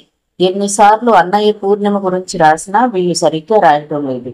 ఆ అమ్మాయి ఎక్కడుందో తెలిస్తే నేనైనా చెప్పేదాన్ని అన్నది దిగులుగా. నాకు రమేష్ అడ్రస్ ఇవ్వు, ఆ అమ్మాయి అడ్రస్ కనుక్కుని రాస్తాను అన్నాడు. పూర్ణిమ తన ఇంట్లో ఉందని చెప్పాలా వద్దా అని ఆలోచిస్తూ, అన్నయ్య ఈ వాటికి బయలుదేరే ఉంటాడు, లండన్ ప్యారిస్ ఆపుతూ వస్తానని అన్నాడు. వాడు రాగానే నన్ను కలుసుకోమను లేదా ఫోన్ చేయమను అన్నాడు కూర్చుని డోర్ మూస్తూ. ఏమ్మా మీ అయ్య ఉన్నాడా? ఒకతను ముఖం చిట్లిస్తూ వచ్చి అడిగాడు. నాన్న లేరండి అన్నది రజని. శాబాష్, నువ్వు తయారయ్యావా? నీకు కాస్త అభిమానం ఉందేమో అనుకున్నాను. నీలాంటి వారు నలుగురు తగ్గితే పొట్టు మూసుకోవాలి అన్నాడు. రజని అసహాయంగా చూసింది. అదంతా సంజయ్ ముందు జరిగిందని మరీ కుంగిపోయింది. సంజయ్ బయటికి వచ్చాడు. ఏమ్మా ఏమిటి, ఎవరెత్తనం? రజని కళ్ళెత్తింది. కళ్ళ నిండా నీరు. ఆమె ఏం చెబుతుంది? ఏదో ఇంటింటికి తిరిగి 4 చీరలు అమ్ముకుంటాను బాబు. నెల నెలా బాకీలు సరిగ్గా ఇస్తే మాకు కాస్త డబ్బు మిగులుతుంది, లేకుంటే లేదు. ఈ అమ్మ పెళ్లికి కొన్నారు 4,000 రూపాయల బట్టలు. అది పూర్తి కాకముందే మళ్ళీ మొన్న 1000 రూపాయలు చీర తీసుకున్నారు. నువ్వేం చెప్పక్కర్లేదు. పెళ్లికి తీసుకున్న చీరల డబ్బు అలా ఉండగా మళ్ళీ ఎందుకు ఇచ్చావు? తీక్షణంగా అడిగాడు. బాబు, ఈ వ్యాపారం జోదం లాంటిదే బాబు. ఇందులో పోగొట్టుకున్నదంతా రాబట్టాలని మళ్ళీ ఇస్తాం. ఈసారి పూర్తిగా తగ్గిపోయాడు అతను. సంజయ్ ఒకసారి రజనీ వంక చూశాడు. సరే, ఈ అడ్రస్ రా. విజిటింగ్ కార్డు ఇచ్చి కారెక్కాడు. అతను ఇందుమతి ఆఫీస్కి వెళ్తే అక్కడ లేదు. పుంసూరుమంటూ ఇంటికి వచ్చాడు. మందమతి మరీ అంత మనుతిన్న పాములా ఉంటే ఎందుకు పనికిరావు. అతను మీ జలగారావు గారింటికి వెళ్ళుంటారు అంటున్న ఇందుమతి కంఠం కంగుమంటున్నది. సంజయ్కి ఎక్కడలేని కోపం వచ్చింది. అమ్మా ఇందుమతి గారు, జలగారావు, పీతారావు అంటూ మీరు పెట్టుకున్న ముద్దు మారు పేర్లు మాలాంటి వాళ్ళకిచ్చి ఇబ్బంది పెట్టడం భావ్యం కాదు. వాళ్ళు నాకు తెలిసిన వాళ్ళు కాబట్టి సరిపోయింది అన్నాడు సోఫాలో కూర్చుని. ఓ సారీ సంజయ్ గారు, అతని పేరు శంకర్రావు అని నాకు గుర్తుండదు. జలగారావు అంటాను, అదే పేరు రాసిచ్చాను అన్నది అపరాధిగా. ఏం జరిగింది సార్ అన్నది పూర్ణిమ ఆందోళనగా. మీరు అప్సెట్ అయ్యి మీ కాబోయే మామగారి అడ్రస్ అడిగితే వినిపించుకోలేదు. అందుకని మీ ఇందుమతిని అడిగితే జలగారావు అంటూ అడ్రస్ ఇచ్చింది. శంకర్రావు గారు మా స్నేహితుని తండ్రి కాబట్టి సరిపోయింది అన్నాడు. వాళ్ళు మీకు తెలుసా? తెల్లబోయినట్టు అడిగింది పూర్ణిమ. తెలిసేమిటండి, నేను రమేష్ ఇంటర్ వరకు కలిసే చదువుకున్నాము. మీరు చంద్ర చంద్ర అంటూ నన్ను చీకట్లో పెట్టారు అన్నాడు. తనేం చేస్తుంది? అతను రమేష్ చంద్రను విభజించి సగం ప్రియురాలికి సగం తనవారికి ఇస్తాడని అన్నది ఇందుమతి. చాలే, ఎంత మాట పడితే అంత మాట అనటమేనా? నిశ్చితార్థం జరిగిన వాళ్ళంతా ప్రియురాళ్ళు కారు అంది తీక్షణంగా. మీరు నిశ్చింతగా ఉండండి పూర్ణిమ. రమేష్ చంద్ర బయలుదేరాడు. 2 వారాల్లో ఇంటికి రావచ్చు అన్నాడు నిదానంగా. మరి మామయ్యకి ఏం చెప్తారు అన్నది కంగారుగా. నేను ఏదో చెప్తాను, నువ్వేం కంగారు పడకు అన్నాడు. వాళ్లతో పాటే భోజనం చేసి వెళ్లిపోయింది ఇందుమతి. చంద్రశేఖరాన్ని చూస్తే ఎవ్వరూ అంత జబ్బు పడి లేచారనుకోరు. కాస్త పట్టి చూస్తే మూతి వంకరగా కనిపిస్తుంది, అంతే. తట్టు తగిలిన మనిషిలా కుంటుతూ నడుస్తాడు. చెయ్యి కాస్త వణుకుతుంది. తండ్రి కొడుకులు ఆఫీస్కి బయలుదేరుతుండగా సంజయ్ తన బ్యాగ్ కోసం కేక వేశాడు. తెస్తున్నా సార్ అని నాలుగు ఖర్చుకుంది. గాబరాగా చంద్రశేఖరం వంక చూసింది. ఇంకా వాడు నీకు బాస్ లాగానే కనిపిస్తున్నాడా అని నవ్వారు. ఆయన ఎటో చూస్తుండిపోయారు. అమ్మయ్య అనుకుంది పూర్ణిమ. సంజయ్ మాత్రం ఇవేమీ గమనించలేదు. రమేష్ రాగానే పూర్ణిమ విషయం తండ్రికి ఎలా చెప్పాలా అన్న ఆలోచనలో పడ్డాడు. అత్తయ్య, మీరు నా మాట అర్థం చేసుకోకుండా ఆరోపిస్తున్నారు. ఈ కాలంలో పొలాలు ఉన్నంత తలకాయ నొప్పి మరొకటి లేదు. వాటిని చూసేవాడు వినేవాడు ఎవరు? దున్నటానికి దొరికారే అనుకున్నాం. కూలీలు దొరుకుతున్నారా? ఎరువులు దొరుకుతున్నావా అన్నాడు మదన్ ముఖం మార్చుకుని కూర్చున్న సుశీలమ్మ వంక చూస్తూ. నాకు కబుర్లు చేతకావు మదన్ బాబు. ఇన్నాళ్ళు ఎకరాకు 15 బస్తాల దాకా మగతా ఇవ్వలేదు ఆమె రోషంగా అడిగింది. మగతా ఇచ్చారు రైట్. 10 ఎకరాల పొలానికి మీకు ఎన్ని బస్తాలు ఒట్లు వచ్చేవి? ఆమె చురుగ్గా చూసి ముఖం తిప్పుకుంది. నేను చెప్తాను, 100-120 బస్తాలు వస్తాయి. సంవత్సరానికి 7-8 వేల ఆదాయం అన్నమాట. ఆ పొలం చెడెమ్మినా 2 లక్షలు వస్తాయి. ఆ డబ్బు ఫిక్స్డ్ డిపాజిట్లో వేసుకున్నామంటే సంవత్సరానికి 15-20 వేల దాకా ఆదాయం వస్తుంది. తుఫాన్ వచ్చిందా, వర్షాల కురవలేదా అన్న బాధ లేదు అన్నాడు మదన్. ప్రతిదీ డబ్బుతో లెక్క చూసుకోను పొరపొర చూసింది సుశీలమ్మ. పులిపర్రు పొలం తన మొదటి సంపాదనతో అన్న కొనిచ్చాడు. అది కాస్త అమ్మేశారు మామ అల్లుళ్ళు. అల్లుడు చెప్పిన లెక్కలు ఎన్నాడోటే పతివ్రత అన్నాడు జగన్నాథం. అత్తయ్య వినదు. ఆమెకు నేనంటే కోపం. రెండవ పెళ్లి మహామహా వాళ్లే చేసుకున్నారు. ఒక మహాకవి 3 పెళ్లిళ్లు చేసుకుని 7 ఆఫర్స్ పెట్టుకున్నారు. మరో ప్రగతిశీల రచయిత రెండవ పెళ్లి కోసం మతమే మార్చుకున్నాడు ప్రపంచ చరిత్రలో. చాలండి, ప్రపంచ చరిత్రలో ఎవ్వరూ చెయ్యని ఘనకార్యాలు మీరే చేశారు విసుక్కుంది. కళ్ళు మూసుకుపోయి ప్రేమంటూ తిరిగి ఇప్పుడంటే ఏం లాభమే? ఆ సంజయుని వాడి పెళ్ళాన్ని చూస్తే కళ్ళు చాలలేదు. అంతా నా కర్మ. సుశీలమ్మ లేచి వెళ్ళింది. నా కళ్ళు అరుగు అడక్కపోయావటే, ఇచ్చేవాడిని. జగన్నాథం ఇంకేమో అంటుండగానే టెలిగ్రామ్ మెసెంజర్ వచ్చి టెలిగ్రామ్ ఇచ్చాడు. అది మదన్ పేర ఉంది. అది చదివి అతని ముఖంలో రంగులు మారటంతో గీత కుతూహలంగా చూసింది. Your wife serious, start immediately. Bombay address ఉంది. తను శారద ఇక్కడే ఉన్నారు. వైఫ్ ఎవరబ్బా? ఓ గాడ్, నేను వెంటనే వెళ్ళాలి. వెళ్తున్న మదన్ చేయి పట్టి ఆపింది గీత. ఆమె తీక్షణంగా చూసింది. ఎక్కడికి? నువ్వు టెలిగ్రామ్ చదివావు కదా, ఇంగ్లీష్ రాదా? వైఫ్ అంటే భార్య, సీరియస్ అంటే పరిస్థితి బాగాలేదని, సృష్టి అని అర్థం. స్టార్ట్ అని అనబోతుంటే ఆమెకు మండిపోయింది. బయలుదేరు అని అర్థం. బయలుదేరుతున్నావా? బయలుదేరదామంటేనే నువ్వు మధ్యలో తగులుకున్నావు అన్నాడు గదిలోకి వెళ్తూ. ఎంతకీ తమరికి ఎంతమంది భార్యలో కసిగా అడిగింది గీత. లెక్క పెట్టలేదు. ఈసారి తీరిగ్గా లెక్క పెడతాను. సూట్ కేసు తీసుకుని బయలుదేరాడు మదన్ మోహన్. అల్లుడు గోరు, ఆ డబ్బు బ్యాంకీలో కట్టావా? జగన్నాథం అడిగాడు. ఆ బ్యాంకీ అనే బదులు బ్యాంకు అనలేవా? ఎట్టా అట్టా అంటూ ప్రాణాలు తీస్తాడు. నా దగ్గర ఉంటే బ్యాంకులో ఉన్నట్టే గాని తిని కూర్చో అని వెళ్ళిపోయాడు మదన్. చెల్లి, మనం అన్యాయం అయిపోయామే, ఏడ్చింది శారద. అక్క, నీ ఆగమన వార్త రోజే అవ్వాల్సిన అన్యాయం అయిపోయింది. ఇంకా కొత్తగా అవ్వాల్సిందేం లేదు అన్నది గీత వెటకారంగా. ఏమిటి గీత? సుశీలమ్మ వచ్చింది. వద్దులేమ్మా, నీ గుండె ఆగిపోగలదు అన్నది గీత. పిన్ని, ఆయనకు 3వ పెళ్ళా ఉందట. ఆమెకు ఆరోగ్యం బాగాలేదని వెళ్ళారు అంది ఏడుస్తూ శారద. అయ్యో, నిజమేనటే అమ్మా? కూతురు వంక చూసింది. ఎందుకమ్మా బాధ? 7గురున్నా భరించాల్సిందే అన్నది ఏమీ జరగనట్లు. ఏమండి మాట్లాడవేం? సుశీలమ్మ ఏడుస్తూ అడిగింది. అదైనా ఉద్యోగం చేసే పిల్లనా, మన మీద పడి తినే పిల్ల అని ఆలోచిస్తున్నాను అన్నాడు. ఏమిటండి మీ మాటలు? ఖచ్చితంగా ఉద్యోగం చేసే పిల్లేనే. నా నోరు పడ. ఉద్యోగం అనాలి కాబోలు. తన నెత్తిన తనే ఒకటిచ్చుకున్నాడు. ఇంకే నాన్న, ఇంకో గది ఖాళీ చేయించు. ఒక భార్య వంట చేస్తుంది, మరో భార్య ఉద్యోగం చేస్తుంది, ఇంకో భార్య సరదాలు తీరుస్తుంది. మీరు కన్నుల పండుగగా చూద్దురు గాని. గీతకు కళ్ళమట్టి నీరు కారిపోతుంది. నన్నేం చేయమంటావు పాప? కళ్ళ నిండుగా చూడమంటున్నాను. నీ మాటలు విని నా జీవితాన్ని నేనే కూల్ చేసుకున్నాను. గీత కూర్చుని చేతుల్లో ముఖం దాచుకుంది. అటు వంటింట్లో దూరి శారద ఏడుస్తుంది. ఎవరు చచ్చారని ఆ ఏడుపులు? జగన్నాథం కసురుకున్నాడు. మానసికంగా ఎప్పుడో చచ్చిపోయాను నాన్న అన్నది ఆమెకు గతమంతా గుర్తుకొచ్చి. తన పుట్టినరోజున మామయ్య సంజయ్తో ఎంత అపురూపంగా గడిపింది. సంజయ్ చేత కానుకనిప్పించి తృప్తి పడే మామయ్యను కాదన్నది తను. ఆయన ప్రేమాభిమానాలను కాలదన్నింది. ఒకే ఒక కూతురుగా పుట్టినందువల్ల తనకున్న దేనిలోనూ వాటా ఇవ్వను తను ఈరోజు జీవితంలోనే వాటా ఇవ్వాల్సి వస్తుంది. ఎంత దురదృష్టకరం! జగన్నాథం గారు, ఓ జగన్నాథం గారు, గరగరమంటూ వినిపించిందో కంట. ఎవలాలు? ఎవరు? నేనండి, రమణయ్య శెట్టిని. మన అబ్బాయి కూడా తెచ్చిన అప్పు వడ్డీ 2 కట్టాలండి అన్నాడు. అతన్ని చూస్తూ ఉంటే నల్లరాయి విగ్రహం నడిచి వచ్చిందా అన్నట్లుగా అనిపించింది. మా అబ్బాయి ఆలెవలు? అదేంటయ్యా, అల్లుడైనా అబ్బాయి అయినా ఆయనే కదా, మదనమోహనుడు. ఇదిగో పత్రం అంటూ ఓ మాసిపోయిన పాలిథిన్ బ్యాగ్ నుండి కాగితాలు తీశాడు. ఏటేటి, నేనే ఊరందరికీ వడ్డీలకిచ్చి డబ్బు సంపాదిస్తే నీకు వడ్డీ కడతానా?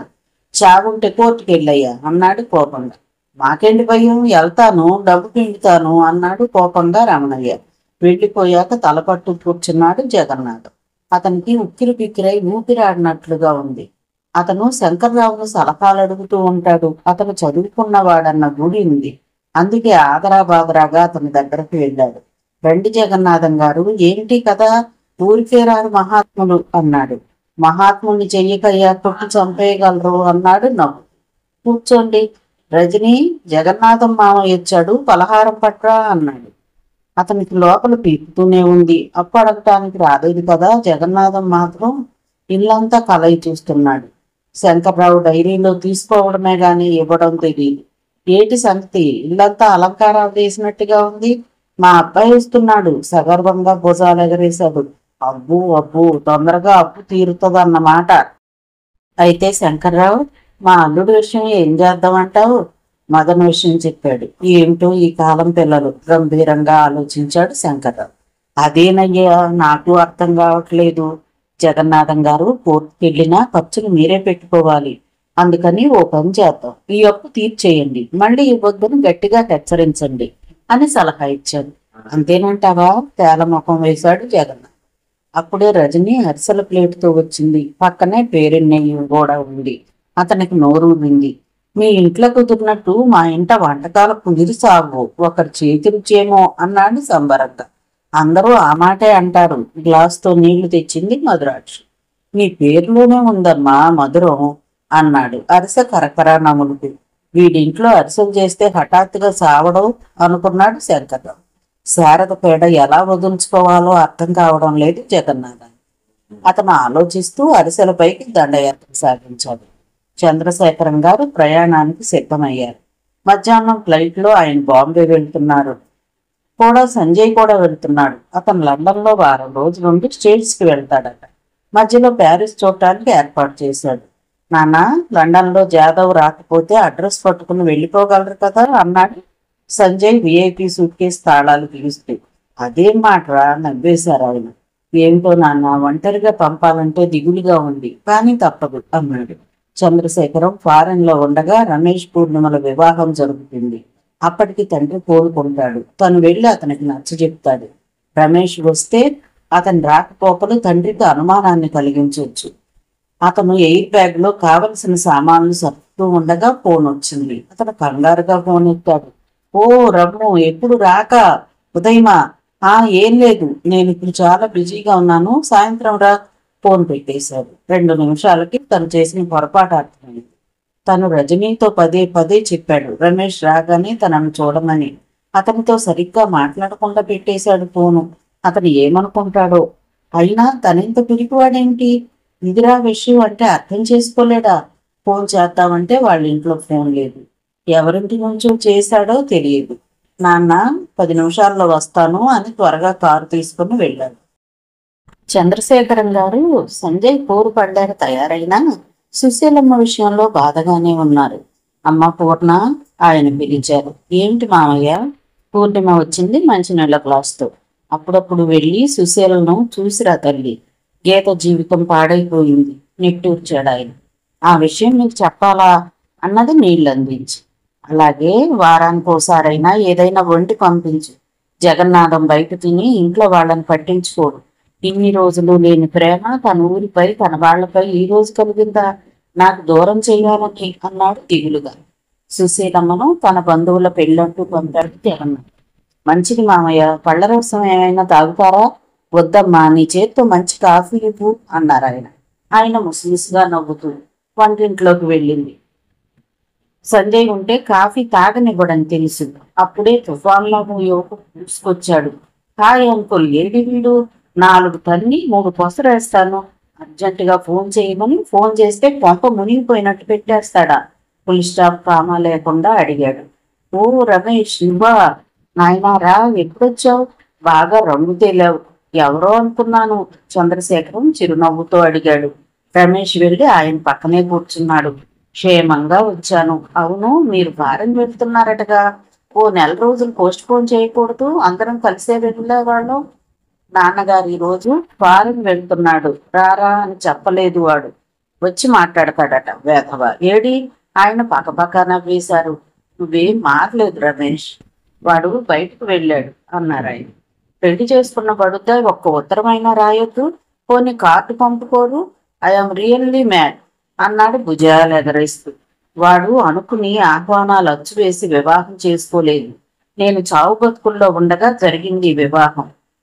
గీత ఆయన ముఖం ఉదాసీనంగా మారింది. విన్నాను అంకుల్, మనవాడు ఆ తొందరలో కోతినో కొండముచ్చునో పట్టుకోలేదు కదా. ఆయన తన విచారాన్ని మర్చిపోయి పక్కున నవ్వారు. పోతో కొండముచ్చో చూసి నువ్వే నిర్ణయించు, మనసు మాత్రం బంగారం బాబు, ఆయన గర్వంగా అన్నారు. ఎన్ని క్యారెట్ల బంగారం అంటూ ఎగతాళిగా నవ్వాడు. నీ అల్లనేం తగ్గలేదు, మేలిం బంగారమే, క్యారెట్లు ఎన్నో నువ్వే నిర్ణయించు నాయనా. గీతను వద్దన్నాడు. నేను పడిన ఆవేదన అంతా ఇంత కాదు, కానీ ఇప్పుడు వాడి సెలక్షన్ విలక్షణమైందనిపిస్తుంది అన్నారాయన నిశ్చింతగా. మామయ్య కాఫీ అడిగారు, వారేమన్నా అంటే జవాబు చెప్పే పూచి మీదే అన్న కోమల కంఠంతో పాటు గాజుల గలగలా వినిపించింది. రమేష్ అటు తిరిగాడు. చూడు రమేష్, నా కోడలు పూర్ణిమ, సంజు స్నేహితుడి తల్లి చంద్రశేఖరం గారు సగర్వంగా చూశాడు. మీరు పూర్ణిమ చేతిలోని కాఫీ కప్పు వణికింది. కాఫీ చీరపై పడింది. పూర్ణిమ, నువ్వు ఇక్కడ? సంజయ్ను రమేష్ ముఖం పాలిపోయింది. మీరు ఒకరినొకరు ఎరుగుదురా? చంద్రశేఖరం గారు మార్చి మార్చి ఇద్దరిని చూశారు. అవునంకుల్ అన్నాడు రమేష్ చురుగ్గా. పూర్ణిమ కాఫీ కప్పు పక్కన పెట్టి దిక్కు తోచనట్లుగా నిలబడిపోయింది. రమేష్ లేచాడు. అంకుల్, మీరు మేలిం బంగారం అన్న ఈవిడ కాదు, కొత్త రాగి. కాదు కాదు, సత్తు. అది కాదు, దానికి విలువ ఉంది. బజారు మనిషి అంకుల్, నాకు వాగ్దాత, ఐ మీన్ ఎంగేజ్మెంట్ అయిన ఈవిడ గారు విజయవాడ వీధులు పావనం చేసి నాకంటే ధనికుడైన సంజయ్ని పట్టింది. ఆపండి మీ పేలాపన, చిగురుటాకులా వణిగిపోయింది పూర్ణిమ. నేనేమైనా అబద్ధం ఆడుతున్నానా? నేను ఎంత ఆశతో మా అమ్మా నాన్న రాసిన వార్త గాలి వార్త కావాలని అనుకుంటూ వచ్చాను. మీరు విన్నవి గాలి వార్తలే, నీలి వార్తలే. మా నాన్న దగ్గర తీసుకున్న 50,000 కట్నం తిప్పి ఇవ్వాల్సి వస్తుందని మీ నాన్న ఆడిన నాటకం అదంతా, అరిచింది పూర్ణిమ. బజారు మనిషి అన్న మాట ఆమె అణువును దహించి వేస్తోంది. నేను రాసిన ఒక్క ఉత్తరానికి జవాబు ఇవ్వలేదే? అతను నిలదీశాడు. ఆమెకు అదేం వినిపించలేదు. ఆమెకు భయంకరమైన గతం కళ్ళ ముందు కదిలింది. ఆనాడు సంజయ్ తారసపడకపోతే సింహ పంజాలో చిక్కుకుపోయేది, షేక్ చేతుల్లో నలిగిపోయేది, బజారు మనిషే అయ్యేది. ఆ క్షణంలో సంజయ్ ఆమె కళ్ళ ముందు ఎంతో ఎత్తు ఎదిగిపోయాడు. చెప్పు, గాలి వార్తే గాని నీలి వార్తే గాని సంజయ్ని ఎలా పట్టావు? అతను ఇంకేదో పౌరుషంగా అనబోయాడు. విదేశాల్లో ఉండి వచ్చారేమో, సభ్యతా సంస్కారాన్ని చదువుందుకు? అవతల వ్యక్తి అవసరం ఏమిటో పరిస్థితులు ఏమిటో తెలుసుకోకుండా అబాండాలు వేస్తే సహించరెవరు. ఇంకా రోషంగా ఏదో అనబోయి చిత్తరువులా ఇద్దరిని చూస్తున్న చంద్రశేఖరం గారిని చూసి తగ్గిపోయింది. మామయ్య, ఇదంతా నిజం కాదు, అబాండాలు నమ్మొద్దు. వెళ్ళి అతని పక్కన కుర్చీలో కూర్చుని అతని చేతిపై చెయ్యి ఆనించింది. అంకుల్, అడగండి అంకుల్. నాకు నిర్ణయించాక సంజయ్ని ఎలా వివాహం చేసుకుందో. ఆ క్షణంలో రమేష్ కు పూర్ణిమ కోసం తను పడ్డ ఆరాటం, ఆరాధన తప్ప మరేమీ గుర్తుకు రావడం లేదు. పూర్ణ, చంద్రశేఖరం ఆమె తల నిమిరాడు. ఒక్క మాట చెప్పమ్మా, నీ వివాహం అయ్యే నాటికి నీవు రమేష్ కు నిర్ణయమైన వధువు అని సంజయ్కి తెలీదా అని అడిగారు. అంకుల్, ఆవిడని అడిగి వృధా ప్రయాసం. సంజు సంగతి నాకు తెలియదు అన్నాడు నిరసనగా. సంజయ్ గారి సంగతి మీ అందరికంటే ఎక్కువే తెలిసిన. మా వాళ్ళు తుఫాన్లో కలిసిపోయాక ఎన్నో ఉత్తరాలు రాశాను. వెళ్ళు, జవాబు రాలేదు మామయ్య. దూరపు బంధువు మాకు తెలిసిన మరొకతని సహాయంతో వీళ్ళ అడ్రస్ కనుక్కుందామని వస్తే వాళ్ళు విజయవాడలో నా జీవితం నాశనం చేయాలని చూశారు. దేవుళ్ళ సంజయ్ గారు కనిపించి ఆపద నుండి రక్షించారు అన్నది వ్యక్తిది. ఆమెకు ఆనాటి తన అవస్థ కళ్ళ ముందు కదిలి హృదయాన్ని కదిలించి వేసింది. అయితే సంజయ్ పట్ల ఆ క్షణంలో అభిమానం పుట్టుకు వచ్చి పెళ్లి చేసుకున్నానంటావు, అవునా? హేళనగా అడిగాడు. ఏమ్మా, రమేష్ రాడనుకున్నావా? ఏం జరిగింది? నేనేం చెప్పలేను, నన్నేం అడగండి. సంజయ్ గారు రాగానే అంతా వారిని అడగండి అన్నది పూర్ణిమ. ఆమె భయం ఆమెకున్నది. చంద్రశేఖరం యజమానే కాదు, మనసున్న మంచి వ్యక్తి. తనేం చెప్పలేదు అంకుల్, తప్పు చేసిన వారు తడబడతారు అన్నాడు వెటకారంగా నవ్వు. రమ్ము, త్వరపడి నిర్ణయాలు తీసుకునేవారు పొరపడతారు. నీ అనుమానాలన్నీ నేను తీరుస్తాను. సంజయ్ బయట నుండి వచ్చాడు. అతన్ని చూడగానే కొండంత ధైర్యం వచ్చింది పూర్ణిమకు. సంజు అంతవరకు జరిగిన సంగతులన్నీ మర్చిపోయి స్నేహితుడిని కౌగిలించుకున్నాడు. ఏరా, అంత ఆవేశంలో ఉండిపోతున్నావు? పరాయి దేశం, పరాయి మనుషులు నిన్ను మారుస్తాయనుకున్నాము అన్నాడు. ఓల్డ్ గై, యు నో ఈవిడ గారు నా ఫియాన్సీ అని. కొన్ని రోజుల క్రితమే తెలిసింది. నాపై ఏమాత్రం అభిమానం ఉన్నా ఒక్క 2 గంటల పాటు మాట్లాడకుండా కూర్చు, ఆ తర్వాత అన్ని విషయాలు చెప్తాను. నాన్నగారు వెళ్లే ముందు ప్రశాంతంగా వెళ్లాలని, ఎలాంటి అలజడి వద్దనుకుని ఆయన దగ్గర స్నేహితులు కూడా చెప్పలేదు. అయినా గొడవ జరిగింది. నాన్న పదండి అన్నాడు సంజయ్. చంద్రశేఖరం గారు సంజయ్ పూర్ణిమను మార్చి మార్చి చూశారు. ముందు ఫోన్ ఇవ్వు అన్నారు. అలాగే. ఫోన్ దగ్గరగా జరిపి స్నేహితుడిని కూర్చోబెట్టాడు. చంద్రశేఖరం ఫోన్లో అన్న మాటలు విని ఉలిక్కి పడ్డాడు. ఏమిటి నాన్న కంగారుగా అడిగాడు. సంజు, నువ్వేం మాట్లాడకు. రమేష్ కు నిర్ణయమైన అమ్మాయిని నువ్వు వివాహం చేసుకున్నావు. బాగుంది. అది మిత్రద్రోహం అంటాను. ఎందుకలా జరిగిందో సంజాయిషి కావాలి అన్నారు ఆయన. నాన్న, అవునరా, నాన్ననే అడుగుతున్నాను. వివాహం నాటికి నీకు ఈ విషయం తెలియదా అన్నాడు తీక్షణంగా. నాన్న, మీ ఆరోగ్యం ముఖ్యం నాకు. మీరు ప్రయాణం మానటానికి వీల్లేదు అన్నాడు మొండిగా. ఒరే, నాకు నీ జీవితం భవిష్యత్తుతో పాటు ఈ ఇంటి పరువు మర్యాదలు ముఖ్యం. జరిగింది ఏమిటో నేను వినాలి అన్నారు దృఢంగా. నాన్న, నా మాట వినండి, మీకు దారిలో అన్నీ చెప్తాను అన్నాడు బతిమాలుతూ. సంజు, నాకు సంతోషం కలిగించే విషయం ఏమిటో తెలుసా? తెలుసు అన్నాడు. నువ్వు నా దగ్గర ఎలాంటి రహస్యం కూడా దాచకూడదు అన్నారు ఆయన. సంజయ్ అసహాయంగా చూశాడు. తనకు తల్లి, తండ్రి, దైవం సర్వం అతని. నిజం తెలిసిన మరుక్షణం అతనికి ఏదైనా అయితే అతని తలెత్తి పూర్ణిమ వంక చూశాడు. చిగుర్దాకులా కంపించిపోతుంది. ఆమెకి భార్య నటన నుండి విముక్తి కలిగించాలి. అవును, ఆమె జీవితం తన ఆశయానికి బలి కాకూడదు. తల తిప్పి రమేష్ వంక చూశాడు. రమేష్ కళ్ళు రోషంతో తళతళలాడుతున్నాయి. నిప్పుల మీద ఉన్నట్లుగా ఉన్నాడు. నాన్న, మా ఇద్దరికి ఏ శిక్ష విధించినా సరే నేను ఇన్నాళ్ళు భార్యాభర్తలుగా నటించాం. పూర్ణిమ రమేష్ కి వాగ్దత్త. ఆమె కాబోయే భర్త రమేష్ అని తెలియదు. నాన్న, నన్ను అర్థం చేసుకో. మీ గురించి, మీ ఆరోగ్యం గురించే చేశాను అన్నాడు నుదుట పట్టిన చెమట తుడుచుకుని. భార్యాభర్తలుగా నటించారా? ఆయన ఆశ్చర్యంగా అడిగాడు. అవును నాన్న, మీపై ప్రమాణం చేసి చెప్తున్నాను. నాకు 190 మంది స్త్రీలు భర్త హోదా, డబ్బు గౌరవించేవారైతే కనిపించాలి. గీత కూడా అదే కోవలో చేరేసరికి నాకు స్త్రీలంటేనే విముఖత్వం కలిగింది. నోరు ముయి సంజు అరిచారాయన. నాన్న, మీరు ఆవేశపడుతున్నారు అన్నాడు కంగారుగా. నేనే ఆవేశపడుతున్నానా? ఏరా, ఆ అమ్మాయి చేతికి ఉంగరం పెట్టడం, మెడలో సూత్రాలు వేయటం, ఒకే గదిలో గడపటం. నాన్న, నా మాట వినండి నాన్న, అంతా నటనే. మీ ఆరోగ్యం పాడయి మీరు చాలా అని చెప్పబోతే మధ్యలో నిలిపించేశాడు. కానీ నేను సీరియస్ కాగానే డాక్టర్ చచ్చిపోతానని అన్నాడు. ఆ చచ్చేదేదో తృప్తిగా చావని ముసలాడు అనుకున్నావు. అది తిప్పి కొట్టింది. నేను బతికాను. ఈ ముసలాడు చావడేమిటని ప్రతి నిమిషం ఎదురు చూస్తున్నావు. అవునా? నాన్న, అంత దారుణంగా అబాండాలు వేయకండి నాన్న అన్నాడు బాధగా. నేనే అబాండాలా? ఒకప్పుడు ఉంగరాలు మార్చుకుంటే వివాహం అయింది అనుకునేవాడు. అంతటి సాంప్రదాయాన్ని పరిహాసంగా తీసుకుంటావా? ఓహో, మీరంతా నాగరికులు గదు అన్నాడు వెటకారంగా. అంకుల్, నా తల పిచ్చిపోతుంది. 2 చేతులతో తల పట్టుకుని పోబోయాడు రమేష్. ఏం రమేష్, నాగరిక సమాజంలో కూడా ఉంగరం తొడగటానికి ఓ విలువ ఉంది కదూ అన్నారాయన వెటకారంగా. ఏంటో అనుకుని నాకంతా అయోమయంగా ఉంది. రమేష్ చటుక్కున వెళ్ళిపోయాడు. పూర్ణిమ మాటలు రానట్లుగా నిలబడింది. వాదన ముగిశాక న్యాయమూర్తి తీర్పు కోసం ఎదురు చూస్తున్న ముద్దాయిల్లా నిలబడిపోయారు. సంజయ్ చంద్రశేఖరానికి ఏ ప్రమాదం రాకూడదని పదే పదే కోరుకుంటున్నాడు. ఆయన కళ్ళ ముందు వీళ్ళిద్దరూ తడబాటు, ఆ తడబాటులోని పొరపాటు అర్థమైంది. ఆ సంఘటనలన్నీ సినిమా రీల్లా కళ్ళ ముందు తిరగసాగాయి. అలాగే కూర్చుండిపోయాడు.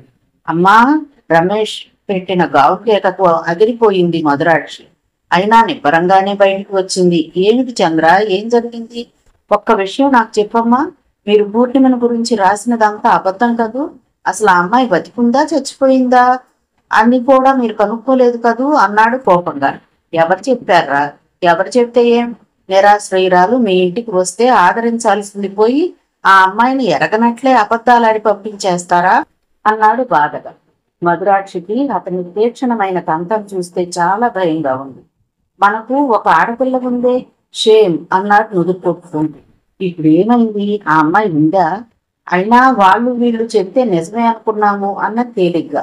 వాళ్ళు వీళ్ళు నేను చచ్చిపోయానని చెప్పినా నమ్మేస్తారా? తీక్షణంగా అడిగాడు. ఇదిగో బాబు, నమ్మవలసినవి నమ్ముతాను, లేనివి లేవు. అంత కోపం దీనికి? నిదానంగా కొడుకు తెచ్చినా డన్హిల్ సిగరెట్ కాలుస్తూ వచ్చాడు శంకర్రావు. కోపమా? కాదు నాన్న, మీలాంటి వారికి కొడుకుగా పెట్టినందుకు ఆవేదన పడుతున్నాను, ఆవేదన అన్నాడు కుర్చీలో తలపట్టు కూర్చుని. అమెరికా వెళ్ళి కూడా సెంటిమెంట్లకు బానిసైపోయాలారా? ఏది చేసినా నీ మంచికైనా నువ్వు గ్రహిస్తే అందరికీ మంచిది అన్నాడు ఆయన కాపీగా. వాట్, నా మంచిగా నాన్న? మీకు మతిపోయిందా? ఇదిగో అబ్బాయి, అప్పుడు నువ్వు ఓన్లీ ఇంజనీర్, ఇప్పుడు అమెరికా రిటర్న్, ఎక్స్ట్రా క్వాలిఫికేషన్ ఉంది. ఎవరైనా 2 లక్షలు కట్నం తేలిగ్గా ఇస్తారు. కాదు కూడదంటే మన బంధువుల అమ్మాయి డాక్టర్, ఆ అమ్మాయిని చేసుకున్నా మంచిది.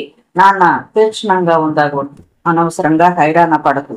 సాయంత్రం నువ్వు వచ్చిన సందర్భంగా విందు ఏర్పాటు చేశాను, వెళ్ళి నీ స్నేహితులు ఎవరైనా ఉంటే పిలువు అన్నాడు నిదానంగా. ఈ విందులకు వినోదాలకు డబ్బెక్కడిది అన్నయ్య? తిండి తిని అప్పులిచ్చే జగన్నాథం ఉన్నాడుగా అంది రజని. అతను తాకట్టు లేదే 1 పైసా ఇవ్వడే ఆశ్చర్యంగా అడిగాడు రమేష్.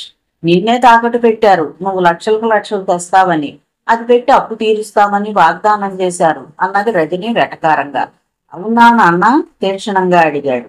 ఈసారి కాస్త తగ్గాడు శంకర్రావు. అదొట్టి అమాయకురాలు, అంతా మీకోసమే కదరా అన్నాడు అన్నయ్యపుగా.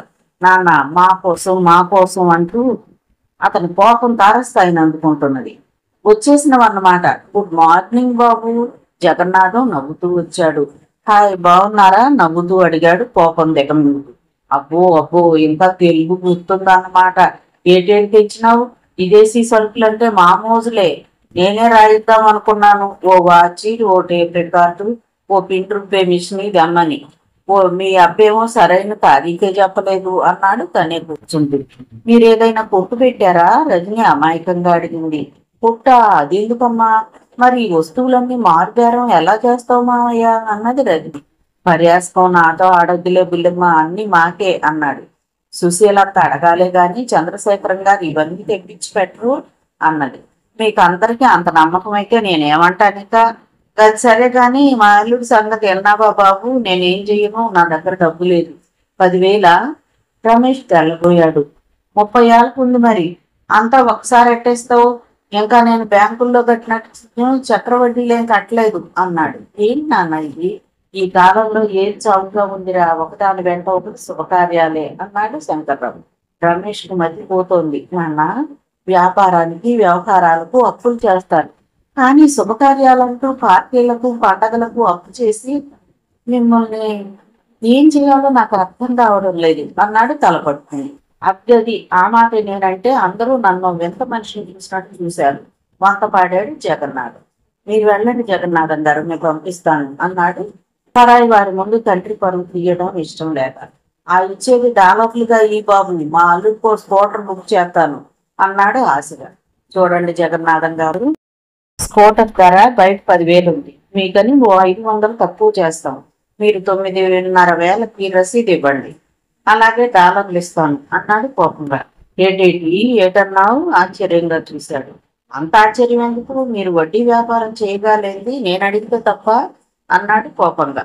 అవునులే బాబు, అప్పిచ్చినోడే అందరికీ లోపు అనుకుంటూ బయటకు వచ్చాడు. రమేష్కు మంటగా ఉంది. తన డబ్బు తీసుకుని దగా చేసిన వాడయ్యాడు. సంజయ్ దానకర్ణుడయ్యాడు. ఇదంతా తల్లిదండ్రుల కథాపై జరిగింది. నాన్న, వడ్డీ లేకపోయినా 50,000 పూర్తికి ఇవ్వాలి కదా అన్నాడు మొత్తం అప్పుల జాబితా లెక్క వేస్తూ. ఆ విషయం నాకు వదిలేయి అన్నాడు ఆయన. ఏ విషయం మీకు వదిలేయను, దయచేసి నన్ను అర్థం చేసుకోండి. ఎక్కడైనా అమెరికాలోనైనా కష్టపడితేనే డబ్బు, అది అర్థం చేసుకోండి అన్నాడు కోపంగా. అంటే ఇప్పుడు ఆ అమ్మాయికి డబ్బు ఇవ్వాలా, లేకపోతే మోసం చేస్తామా? ఓ గాడ్, తల పగిలిపోతుంది. ఇంకా ఏమైనా అప్పులున్నాయా? అబ్బే ఇంకా ఎక్కడివి అన్నది మధురాక్షి కంగారుగా. అన్నయ్య, నేను ప్రయత్నించి నా వల్ల కాక వదిలేశాను. కంచి చీరల అబ్బాయి దగ్గర, వెంకటగిరి చీరల అతని దగ్గర, నీలకంఠం వారి కొట్లో పద్దులున్నాయి. పచారీ కొట్టు అతనికి బాగానే ఇవ్వాలి అన్నది రజని. నాన్న, ఆ లిస్ట్ అంతా ఇవ్వండి. ఇక మీదట ఈ ఇంట్లో చీటికి మాటికి పార్టీలు పండగలు జరగటానికి వీల్లేదు అన్నాడు ఆజ్ఞాపిస్తూ. తన గదిలోకి వచ్చి కూర్చున్నాడు. ఓ సిల్లీ ఫంక్షన్స్, సిల్లీ సెంటిమెంట్స్. అతను సిగరెట్టుపై సిగరెట్టు తగలేస్తూ కూర్చున్నాడు. May I come in? మృదువైన కంఠం విన్నాడు. అతను తల తిప్పి చూశాడు. పూర్ణిమ నిలబడి ఉంది. ఓహో, తమరా పూర్ణిమ, నా ఆశలన్నీ గాలిలో కలిపారు అన్నాడు ఆవేశంగా. ఆమె లోపలికి వెళ్ళింది. భుజాల నిండుగా పమిటలాగింది. మీకు మీ డబ్బు మీకు తిరిగి ఇవ్వటం తప్ప నేనేమీ చేయలేను. మీరు నన్ను సభ్యతా సంస్కారాలు లేనివాడు అనుకున్నా నాకు బాధలేదు. జరిగిందంతా విన్నారు. తప్పంతా నాదేనంటారా? తప్పప్పుడు నిర్ణయించేది నేను కాదు. I'm a simple man. Purnima very simple man. మీరు ఒకే గదిలో ఒకే మంచంపై చెల్లించకుండా ఉన్నాము అన్నా నాకు ఆ ఊహే చాలా బాధగా ఉంది. ఊహించడానికి ఎబ్బెట్టుగా కూడా ఉంది. ఐ కాంట్ అశాంతిగా చేతులు నలుపుకున్నాడు రమేష్ గారు. ఇది కేవలం నమ్మకంపై ఆధారపడిన విషయం. నేను చెప్పేది వింటారా లేదా?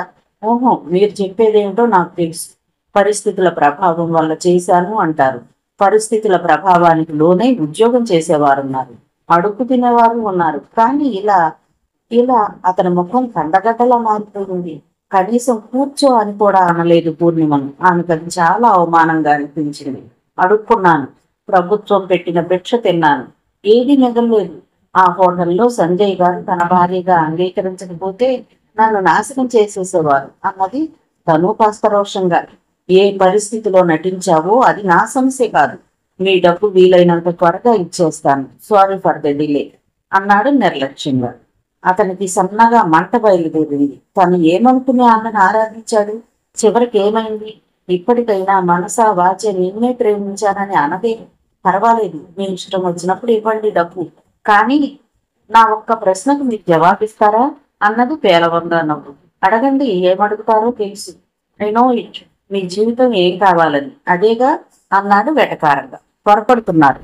మీరు నాకు వంతుగా నిర్ణయింపబడిన వారు విదేశాల్లో ఉన్నారు. మీరేం చేసింది, ఎందరితో తిరిగింది నాకు తెలియదు కదా అన్నది serious. What do you mean అన్నాడు కోపంగా. నేను తెలుగులోనే మాట్లాడుతున్నాను రమేష్ చంద్ర గారు. నా నిజాయితీ నాకు తెలుసు. I know my self. నేను అదే మాట అంటాను. దానికి మీ జవాబేంటి? నేను నిజాయితీగానే ఉన్నాను, కానీ మీరు నమ్మరు. మీరే కాదు, ఈ దేశంలో ఆచార వ్యవహారాలే అంత. స్త్రీ పరాయి పురుషుడు నీడలో ఉంటేనే చెడిపోతుంది.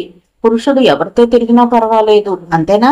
మిమ్మల్ని, మీ రూపుని, మీ మాటల్ని హృదయంలో పదిలంగా దాచుకుని మీ ఇంటికి వచ్చాను. నన్ను ఎరగనట్లే ప్రవర్తించారు మీ తల్లిదండ్రులు. మీ అడ్రస్ మారిందట. ఎవరిని అడగాలి? ఆమెకు ఆనాటి విషయాలు గుర్తుకొచ్చాయేమో. గొంతు వణికింది. ఐఎమ్ సారీ మిస్ పూర్ణిమ. అతను గబగబా బీరువా తీశాడు. కొన్ని చెక్స్ ఆమె ముందుకు తోశాడు. మళ్ళీ వెళ్ళగానే మొత్తం డబ్బు పంపే ప్రయత్నం చేస్తాను.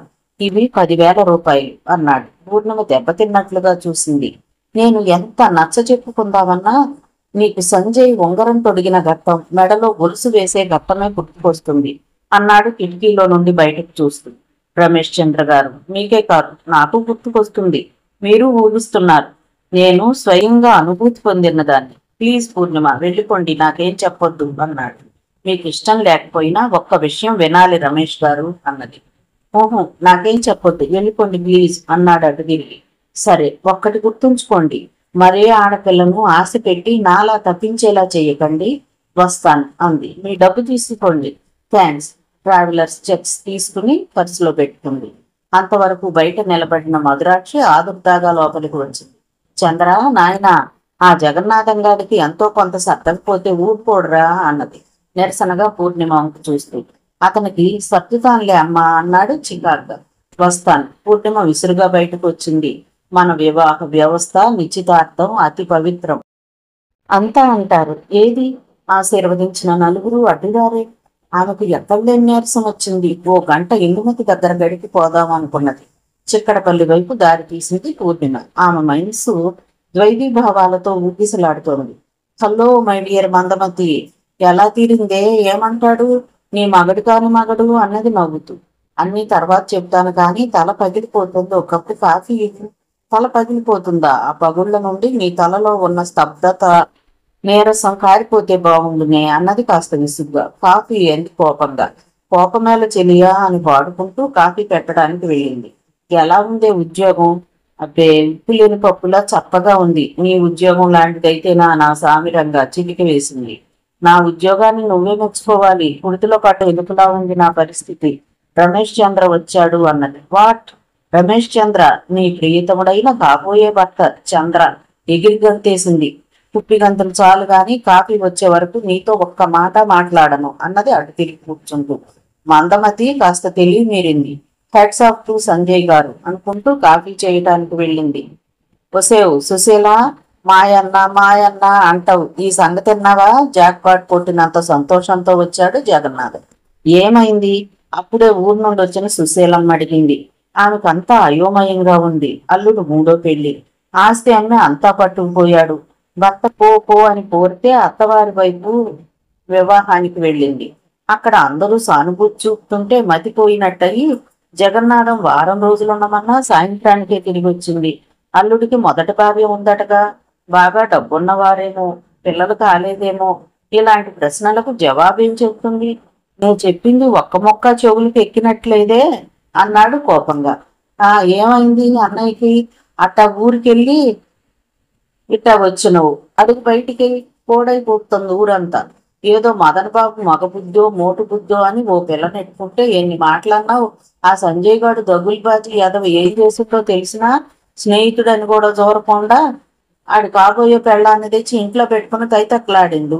ఇవాళేమో ఈ బొప్పి నా పెళ్ళాం కాదు, మా అబ్బ కోసం పెళ్ళాం మొగుడు ఆట ఆడినాం అంటున్నాడు అన్నాడు మీసం మెలేసి. బావకు వివాహం అవ్వలేదు. ఆ గీత బయటకు వచ్చింది. ఆడినాటకం మండిపోను. ఒకే గదిలో ఉన్నారంట. కలికాలం కలికాలం అన్నాడు. ముక్కును వేలేసుకున్నంత పని చేశాడు. నేను ఒకసారి అన్నయ్య దగ్గరికి వెళ్ళి వస్తానండి అన్నది ఆదుర్దాగా. వెళ్ళటం కాదే, కావాలంటే అక్కడే ఉండు, ఆ ముసలాడిని దారిలో పెట్టుకో అన్నాడు మధ్యలోనే దించి. అన్నయ్య మీకంటే చిన్నాడేలేండి అన్నది రుసరుసలాడుతూ.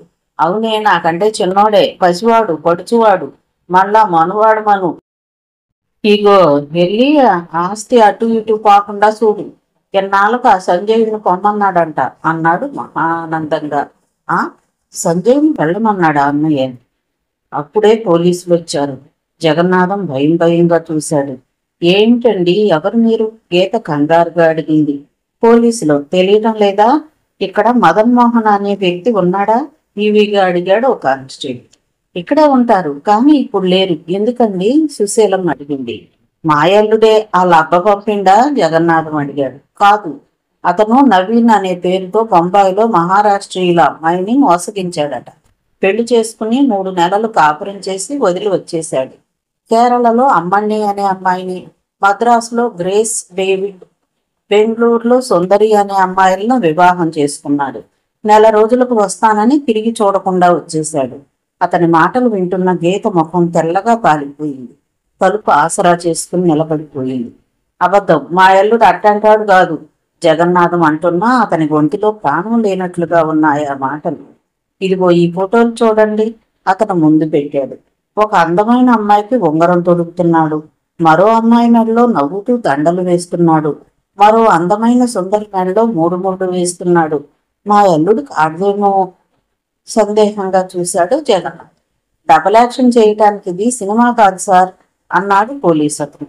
జగన్నాథం బోర్ర పని చేయటం మానేసింది. అతను అలాగే కూర్చుండిపోయాడు. ఎక్కడికి వెళ్ళాడండి? టెలిగ్రామ్ వస్తే వెళ్ళాడు, అడ్రస్ ఇవ్వలేదు సుశీలమ్మ అన్నది. ఆమె గొంతు పూడుకుపోతోంది. వస్తే మాకు వెంటనే కబురు చేయండి అన్నాడు. పోలీసు వాళ్ళు వెళ్ళిపోయారు. అమ్మా గీతను కౌగిలించుకుని బావురుమన్నది సుశీలమ్మ. ఎందుకమ్మా ఏడుస్తావు? అందగాడు, ఆస్తిపరుడు, రసికుడు అయిన భర్త దొరికాడు. ద్వాపర యుగంలో కృష్ణుడిలా మీ అల్లుడు ఎందటి స్త్రీలకు హోటల్ ఇచ్చాడో కదా. అలాంటి అల్లుడిని చూసి గర్వపడాలి అన్నది వ్యక్తి పడు. మీ నాన్న అత్యాశే మనకు శనిలా పట్టిందే తల్లి. బావురు మంది మరోసారి. ఏడవడానికి కూడా అర్హత కావాలి. ఆ ఏడుపును సానుభూతితో అర్థం చేసుకునే ఆత్మీయులు ఉండాలి. అలా లేనప్పుడు ఏడవటం వ్యర్థం అని అర్థం చేసుకుంది శారద. అందుకే బిక్కుమంటూ చూస్తూ నిలబడిపోయింది. ఏంటలా రాచెప్పలా నిల్చోపోతే పోరాదు గయ్యమన్నాడు జగన్. ఎక్కడికి వెళ్ళనండి బాబాయ్ గారు అన్నది దీనంగా. ఏట్లోకి వెళ్ళు, నిన్ను నీ పుట్రోడిని సాకటానికి నీ మొగుడు రోకలు ఎగజల్లిపోలేదే అన్నాడు తీక్షణంగా. ఆయన వచ్చాక వెళ్ళిపోతాను బాబాయ్ బతిమాలింది. ఆడొద్దే జైలుకి పట్టుకెళ్తారట, నువ్వు వెళ్తావా అన్నాడు ఎటకారంగా. ఓ 20 రూపాయలు ఉంటే ఇవ్వండి, మా ఊరు వెళ్ళి పంపుతాను అన్నది దేనంగా. సచ్చినాడికి వెచ్చాలు తెచ్చినది. నీకింకా డబ్బులు ఇస్తానా? ఎల్లెళ్ళు తాలిపుట్టు అమ్ముకుని ఊరెళ్ళు అన్నాడు. తాళి ఎక్కడుందండి? దీనంగా చూసింది. 10 మందిలో పవిత్రం అంటూ కట్టిన తాళి అమ్ముకునే అధమానముడైన భర్తను ఏమనాలో అర్థం కాదు. ఆ భర్త కోసం అరువు చాచే స్త్రీలున్నంత వరకు సమాజం బాగుపడదేమో. ఒకరిద్దరు మగాళ్ళకు బుద్ధి చెప్తే మిగిలిన వారు బుద్ధి తెచ్చుకుంటారు.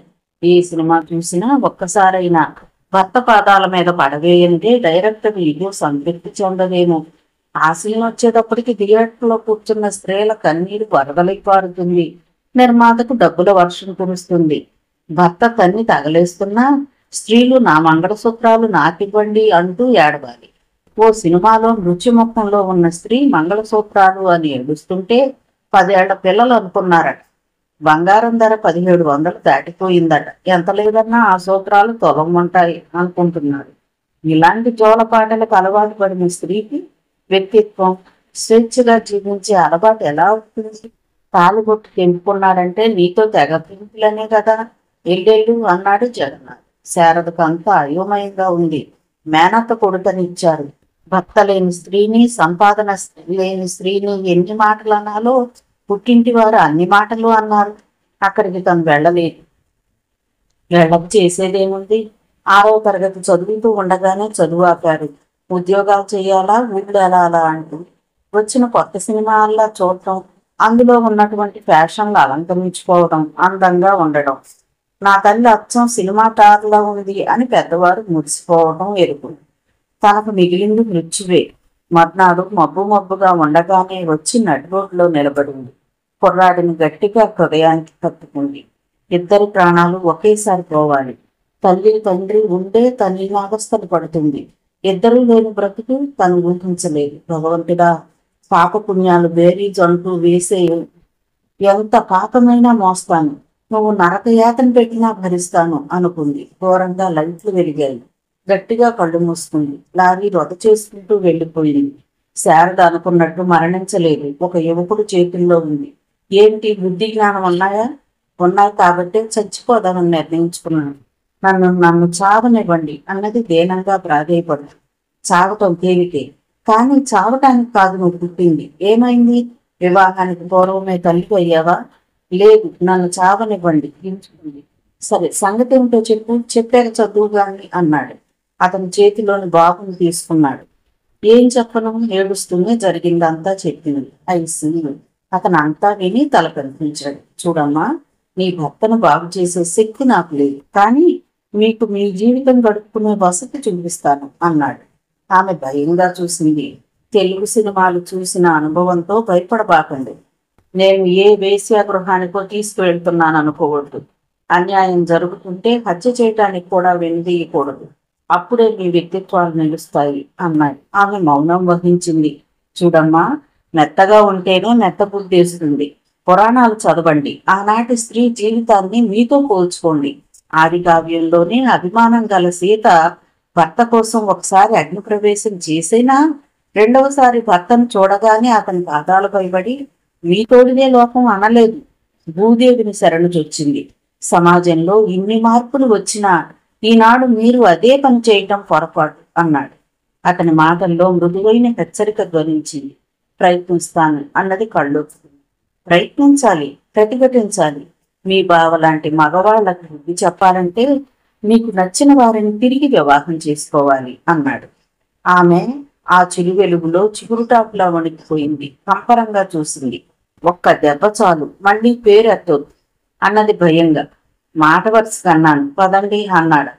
ఇద్దరూ ఒకరి వెంట ఒకరు నడుస్తుంటే కళ్ళు లేని కబోదికి కళ్ళున్నవాడు దారి చెప్పుకున్నట్లుగా ఉంది. ఆగు! ఆ కంఠంలో ఎన్నడూ చూడని కరుకుదనం వినిపించింది పూర్ణిమకు. ఆమె ఆగి తలెత్తింది. ఎదురుగా సోఫాలో గంభీర వదనంతో చంద్రశేఖరం కూర్చొని ఉన్నాడు. అతని ఎదురుగా న్యాయమూర్తి తీర్పు కోసం వేచి ఉన్న ముద్దాయిలా సంజయ్ నిలబడ్డాడు. వాళ్ళిద్దరి బాలకం చూస్తే తీవ్రంగా చర్చించుకున్నారని అర్థమైంది. సంజయ్ ఆమె వంక చూశాడు. మామయ్య అన్నది ఏమనాలో తెలియక. మామయ్య? ఆహా, ఎవరిని మామయ్య? నేనేదైనా సహిస్తాను, కానీ అబద్ధాలు, మోసాలు అంటే నాకు పరమాసహ్యం అన్నాడు కఠినంగా. ఆమె అసహాయంగా సంజయ్ వంక చూసింది. తప్పంతా వాడిదేనంటావు. వాడు మగాడు, ఏదైనా చేస్తాడు. సున్నితత్వం గల స్త్రీవే జీవితానికి పవిత్రమైన అతి ముఖ్యమైన మలుపు వివాహ విషయంలో ఎంత పెద్ద అబద్ధం అన్నాడు తీక్షణంగా. ఎక్స్క్యూజ్ మీ సార్, అన్నిటికన్నా ఆకలి గొప్పది సార్. దాని ముందు పవిత్రత, సభ్యత ఏం గుర్తుండవు అన్నది రోషంగా. ఆకలి బాధతో నటించానని నమ్మమంటావు. మీరు నమ్మినా మానినా నిజం అదే. అది కాక సంజయ్ గారు నన్ను ప్రమాద పరిస్థితి నుండి కాపాడారన్న కృతజ్ఞతతో నాటకానికి అంగీకరించాను. మీకేం నష్టం కలగనీయలేదని హామీ ఇస్తున్నాను అన్నది ప్రాధేయపూర్వకంగా. అవును నాన్న, ఆవిడదేం పొరపాటు లేదు. నాకు రమేష్ చంద్ర అని తెలియదు. సంజయ్ నచ్చజెప్పబోయాడు. దయచేసి ఇంకేం మాట్లాడవద్దు. ఎక్కడుంటావో ఎలా బ్రతుకుతావో నాకు అనవసరం. నీకోసం నా వాళ్ళందరినీ వదులుకున్నాను. అది కాదు నాన్న. ఒక్కసారి చటుక్కున లేచాడు చంద్రశేఖర్. తన గదిలోకి దారి తీస్తూ తర్జనతో బయటకు తలుపు చూపారు. ఒకే విషయాన్ని పదే పదే చెప్పే అలవాటు నాకు లేదు. ఆ అమ్మాయి నీ సమస్య. వివాహమే చేసుకుంటావో స్నేహితుడి కాళ్ళే పట్టుకుంటావో అది నీ ఇష్టం అన్నారు కరుకుగా. రండి పూర్ణిమ, సంజయ్ పిలిచాడు. ఆమె ఒకసారి వెళ్లి చంద్రశేఖరం గారికి నమస్కరించి కన్నీరు బలవంతంగా ఆపుకుంటూ బయటకు వచ్చింది. ఏంటి చిన్నబాబు, ఇప్పుడిప్పుడే కోలుకుంటున్న అయ్యగారిని వదిలి వెళ్ళిపోతారా? రాజమ్మ ఏడుస్తూ వచ్చింది. రాజమ్మ, నా శరీరంలో ప్రతి రక్తపు బొట్టు ఆయన అనురాగాన్ని నింపుకుని పెరిగింది. ఎక్కడున్నా ఆయన్ను చూస్తాను. ఆయన మాటకు ఎదురు చెప్పి నొప్పించను అన్నాడు. ఇదంతా ఏమిటి బాబు అంది కళ్ళొత్తుకుంది. చిన్న పొరపాటు జరిగింది రాజమ్మ. నాన్నగారిని 1000 కళ్ళతో కాపాడాలి అని జాగ్రత్తలు చెప్పాడు. ఇద్దరు గేటు బయటకు వచ్చేశారు. మొదట మనం మా ఇందుమతి గదికి వెళ్దాం. అక్కడ మన భవిష్యత్తు కార్యక్రమం నిర్ణయించుకుందాం సంజయ్ గారు అన్నది పూర్ణిమ. అతను వెళ్తున్న ఆటోని పిలిచాడు. ఇద్దరు ఎక్కి చిక్కడపల్లిలో ఇందుమతి గదికి వెళ్లారు. ఆవిడ ఆఫీసుకు వెళ్తుందేమో, వారం రోజులు సెలవు పెట్టింది అంది పూర్ణిమ ఆటో దిగుతూ. ఓ హీరో గారా, ఏది మీ ఫియట్ కార్ అన్నది చుట్టూ చూసి. ఇక నుండి కారు లేదండి, ఉత్త బేకార్ గాడిని అన్నాడు సంజయ్. ఏమిటో బాబు మీరు చెప్పేది అర్థం కావడం లేదు. ఆ రమేష్ చంద్రను వదిలించుకున్నావన్నమాట. భర్త లాంటి భర్త నిజంగా భర్త అయ్యాడు. కంగ్రాచులేషన్స్. ఈ శుభ సందర్భంలో పార్టీ కావాలి అంది చెకచెక మాట్లాడేస్తూ. ఉండబే, నీ ద్వారా నీదే కానీ నా మాట వినవా? 2 ముక్కల్లో పూర్ణిమ తాము ఇల్లు విడిచిన పరిస్థితి అంతా వివరించింది. 1 నెల రోజులు తలదాచుకుంటాము, ఆ తర్వాత ఇల్లు చూసుకుంటాము ఇందు అంది ఇబ్బందిగా. ఇందుమతి ఒక్క క్షణం నోరెళ్ల పెట్టింది. ఎట్లెట్లా మీ వారు? సారీ సంజయ్ గారు, చంద్రశేఖరం గారి అబ్బాయి కాదు. ఇప్పుడు మేముగా వీధిలో నిల్చున్నట్లే లెక్క. 4 రోజులు ఆమె మాట పూర్తి కానివ్వలేదు. పూర్ణిమ చెయ్యి పట్టి బయటకు లాక్కుపోయింది. మీరు కూర్చోండి వెళ్తూ సంజయ్తో అన్నది పూర్ణిమ. ఓకే. అతను నవ్వుతూ కూర్చున్నాడు. కానీ మరుక్షణంలో అతను నిఠారుగా అయ్యాడు. పిచ్చి మొద్దు, ఈ ప్రపంచం డబ్బు చుట్టే తిరుగుతుంది. ఆస్తి అంతస్తు లేని సంజయ్ను వదిలి నా మాట విని నువ్వు ప్రాధేయపడితే రమేష్ కరిగిపోతాడు. ఇంటూ నీకు మతిపోయిందా ఏంటి? నిన్న రమేష్కు గోలీమా అన్నావు, మతిపోయిందా అన్నట్టుందా ప్రశ్న? అవునే, ఉన్న వాటిలో బెస్ట్ సెలెక్ట్ చేసుకోవడం నా హాబీ. ఇప్పుడు అన్ని విధాలా ఈ సంజయ్ కంటే రమేషే అర్హుడు. ముందు నువ్వు నోరు మోస్తావా? అంత తప్పు నేనేం చెయ్యలేదు. అతను నిన్ను పట్టుకు పాకులాడుతున్నాడంటే నీ దగ్గర 10,000 ఉన్నట్లు. ఆ పైన మాట టక్కున ఆగిపోయాయి. 2 నిమిషాల తర్వాత కందగడ్డలా ముఖం చేసుకుని వచ్చింది పూర్ణిమ. పదండి, ఏదైనా హోటల్కి వెళ్దాం. ఆమె చటుక్కున ఇందుమతి పెళ్లి తీసి అందులో నుండి ఓ పొట్లం తీసుకుని తన పర్సులో వేసింది. అవునండి, ఎవరూ ఆశ్రయం ఇవ్వకపోయినా మనలాంటి వారు ఉండటానికి హోటళ్లున్నాయి అన్నది మేడది. నా మాట వినవే మందమతి, వెనకే వచ్చింది ఇందుమతి. షటప్, ఇంకొక మాట నా మర్యాద దక్కదు. ఆటోను పిలిచింది. సంజయ్ గంభీరంగా ఆమె వెంట వచ్చాడు. ఇందుమతి 4 మెట్లు ఒకేసారి దిగింది. పూర్ణ, అది కాదే, ఈ ప్రేమలు అభిమానాలు అన్నం పెట్టవు. నువ్వు ముందు నోరు మొయ్యి అన్నాను. ప్రేమే భోజనం చేసి బ్రతుకుతాను, అర్థమైందా? ఈడియట్, అవకాశవాది తిట్టి ఆటో ఎక్కేసింది. ఇద్దరు లక్ష్మీ హోటల్ ముందు దిగారు. హలో సంజయ్, గదులేమైనా బుక్ చేయాలా? ఫోన్ చేస్తే పోయేది కదా అన్నాడు మేనేజర్ లేచి. 1 రోజు ఉందామని వచ్చాను అన్నాడు నవ్వు. మీరు రారు, మీ నాన్న చంద్రశేఖరం గారు తరిమి ఉంటారు. ఆయన కూడా తన పెళ్లి రోజు బయటికి వచ్చి గడిపేవారు. భలే సరదా మనుషులే. వారి జీవితం చూస్తుంటే ఓ శృంగార కావ్యం చదివినంత అద్భుతంగా ఉండేదనుకో అన్నాడు గది తాళాలిస్తూ. సంజయ్ నవ్వుతూ తాళాలు అందుకుని గదిలోకి వెళ్ళిపోయాడు. మన ఇద్దరం మన సామాన్ విషయమే మర్చిపోయాము అన్నాడు మంచంపై వెల్లికిలా పడుకుని. పూర్ణిమ బెల్ నొక్కింది. సర్వర్ రాగానే వేడి టీ తెమ్మని చెప్పింది. స్టూల్ లాక్కుని కూర్చుంది. పూర్ణిమ, ఇప్పుడు నా పని గట్టున పడ్డ చేపలా ఉంది. మీ స్నేహితురాలు చెప్పినట్టు చేస్తే మంచిదేమో అన్నాడు తిరుగుతున్న ఫ్యాన్ కేసు చూస్తూ. ఒక్క విషయం చెప్పండి, నేనంటే అసహ్యమా? అసహ్యం అంటే అలాగే ఎక్కడో ఓ చోట ఉద్యోగం చేసుకుంటాను. రమేష్ చంద్ర అంగీకరించినా నేను అంగీకరించను. మానసిక వ్యభిచారం చెయ్యలేను. మనసు ఒకరి దగ్గర, మరో దగ్గర అన్నది. అతనికి తల తిప్పగానే తల వంచుకుంది. అసహ్యమని కాదు పూర్ణిమ, నాకు నమ్మకం లేని వ్యవస్థలో తలదూర్చలేను. నీ స్నేహితురాలి అభిప్రాయం ఇప్పుడే విన్నావు. దాని అభిప్రాయం సార్వజనీకం కాదు, అదో క్రాక్. నాకు ఒక్క అవకాశం ఇచ్చి చూడండి, నా అభిప్రాయం మారుతుందంటావు అన్నాడు. ఆమె మౌనంగా తలాడించింది. పర్సులో నుండి రమేష్ చంద్ర ఇచ్చిన చెక్స్ అతను ముందు పెట్టింది. నాకు మీ పట్ల, మీ సమర్థత పట్ల విపరీతమైన నమ్మకం ఉంది. ఎడారిలో సెలయేళ్లు తెప్పించగలరు. మనం ఏదైనా చిన్న వ్యాపారం చేద్దాం. నేను ఎక్కడైనా ఉద్యోగం వెతుక్కుంటాను అంది. అతని తిరిగి ఆమె వంకే చూస్తున్నాడు. ఆమె కళ్ళు అతని కళ్ళు క్షణం కలుసుకున్నాయి. వెంటనే తన చూపుల్ని విడదీస్తున్నాను. చూడండి, ఇలా నా డబ్బు తీసుకోవటం మీకు అభిమానంగానూ అవమానంగానూ ఉండవచ్చు. పోనీ అప్పుగా తీసుకోండి. మనం ఎంత ఎదిగినా స్త్రీధనం అంటే. ఆమె మాటను మధ్యలోనే తుంచేశాడు సంజయ్. పురుషులకు చాలా ప్రీతి, అవునా? కాదు, కట్న రూపేణా చాటుమాటుగా తీసుకుంటారు, కానీ సమానంగా చూడాలంటే బాధగానే ఉంటుంది. ఆమె ఆధిక్యత అంగీకరించాలంటే జంకుతారు. నాకు అలాంటి కాంప్లెక్స్ ఏం లేదు అన్నది కాస్త ఉడుక్కుని. అయితే ఆ కాంప్లెక్స్ నాకే ఉందంటావు? ఈసారి ఆమె మోగగా చూసింది. ఆల్ రైట్, అప్పుగా నీ డబ్బు తీసుకుంటున్నాను, 5 ఏళ్లలో తీర్చేస్తాను అన్నాడు. దానికే ఆమె సంబరపడిపోయింది. ఇద్దరూ చేతులు ఆడించుకుంటూ వచ్చేశారు. స్నానం చేయాలన్నా బట్టలు లేవు. ఆమె అయోమయంగా చూసింది. ఆమె పర్సులో కొన్ని రూపాయలున్నాయి. సంజయ్ దగ్గర ఎంత ఉందో తెలియదు. అడగాలా వద్దా? తను పట్టుకోవడానికైనా బట్టలు కావాలి కదా. అప్పుడే తలుపు తప్పిన శబ్దమైంది. పూర్ణిమ తలుపు తీసింది. ఆగంతుకుని వైపు ఆశ్చర్యంగా చూసింది. రాములు, నువ్వా అంది సంతోషంగా. ఇల్లు వదిలి కొన్ని గంటలు కాలేదు. అప్పుడే ఎన్నో రోజులైనట్లుగా ఉంది. అవునమ్మా, మీకు సంబంధించిన వస్తువులేవి ఉంచొద్దని అయ్యగారు బట్టలన్నీ పంపించారండి అన్నాడు. 2 అటాచీలు మొయ్యలేక మోసుకొచ్చి అక్కడ పెడుతూ. రాములు తీక్షణంగా చూశాడు సంజయ్. రాములు, పూర్ణిమ అదిరిపడ్డట్టుగా చూశారు. ఆయనకే నా పౌరుషం ఉంది, మాకు లేదా? వెళ్ళి ఆ బట్టలు ఇచ్చేయి, మేము కొనుక్కోగలం. అతని మాట పూర్తి కానివ్వలేదు పూర్ణిమ. తన చేత్తో మృదువుగా అతని నోరు మూసింది. రాములు, నువ్వు వెళ్ళు. చిన్నబాబు గారు కోపంగా ఉన్నారు. ఇక్కడ జరిగిందేం చెప్పొద్దు, అయ్యగారిని జాగ్రత్తగా చూసుకో అంది. రాముడికి చిన్నబాబు కోపం ఎరగంది కాదు. అందుకే కాళ్ళకు చక్రాలు వచ్చినట్లు పరిగెత్తుకుని వెళ్ళిపోయాడు. చూడండి సంజయ్ గారు, నా హృదయంలో మీ ఆశయాల పట్ల ఎంతో ఉన్నతమైన స్థానం ఉంది. దాని నుండి దిగిరాకండి అంది. సంజయ్ విస్మయంగా చూశాడు. ఓహో, 10,000 ఇచ్చావో లేదో అప్పుడే శాసించడం మొదలైందన్నమాట అన్నాడు కాస్త కరువుగా. దెబ్బతిన్నట్లుగా చూసింది పూర్ణిమ. ఆమె కళ్లల్లో అనిర్వచనీయమైన బాధ రెపరెపలాడింది. చూడండి, మీకు ఆ ఇంట్లో ఎదురులేని అధికారం చలాయించటమే అలవాటైంది.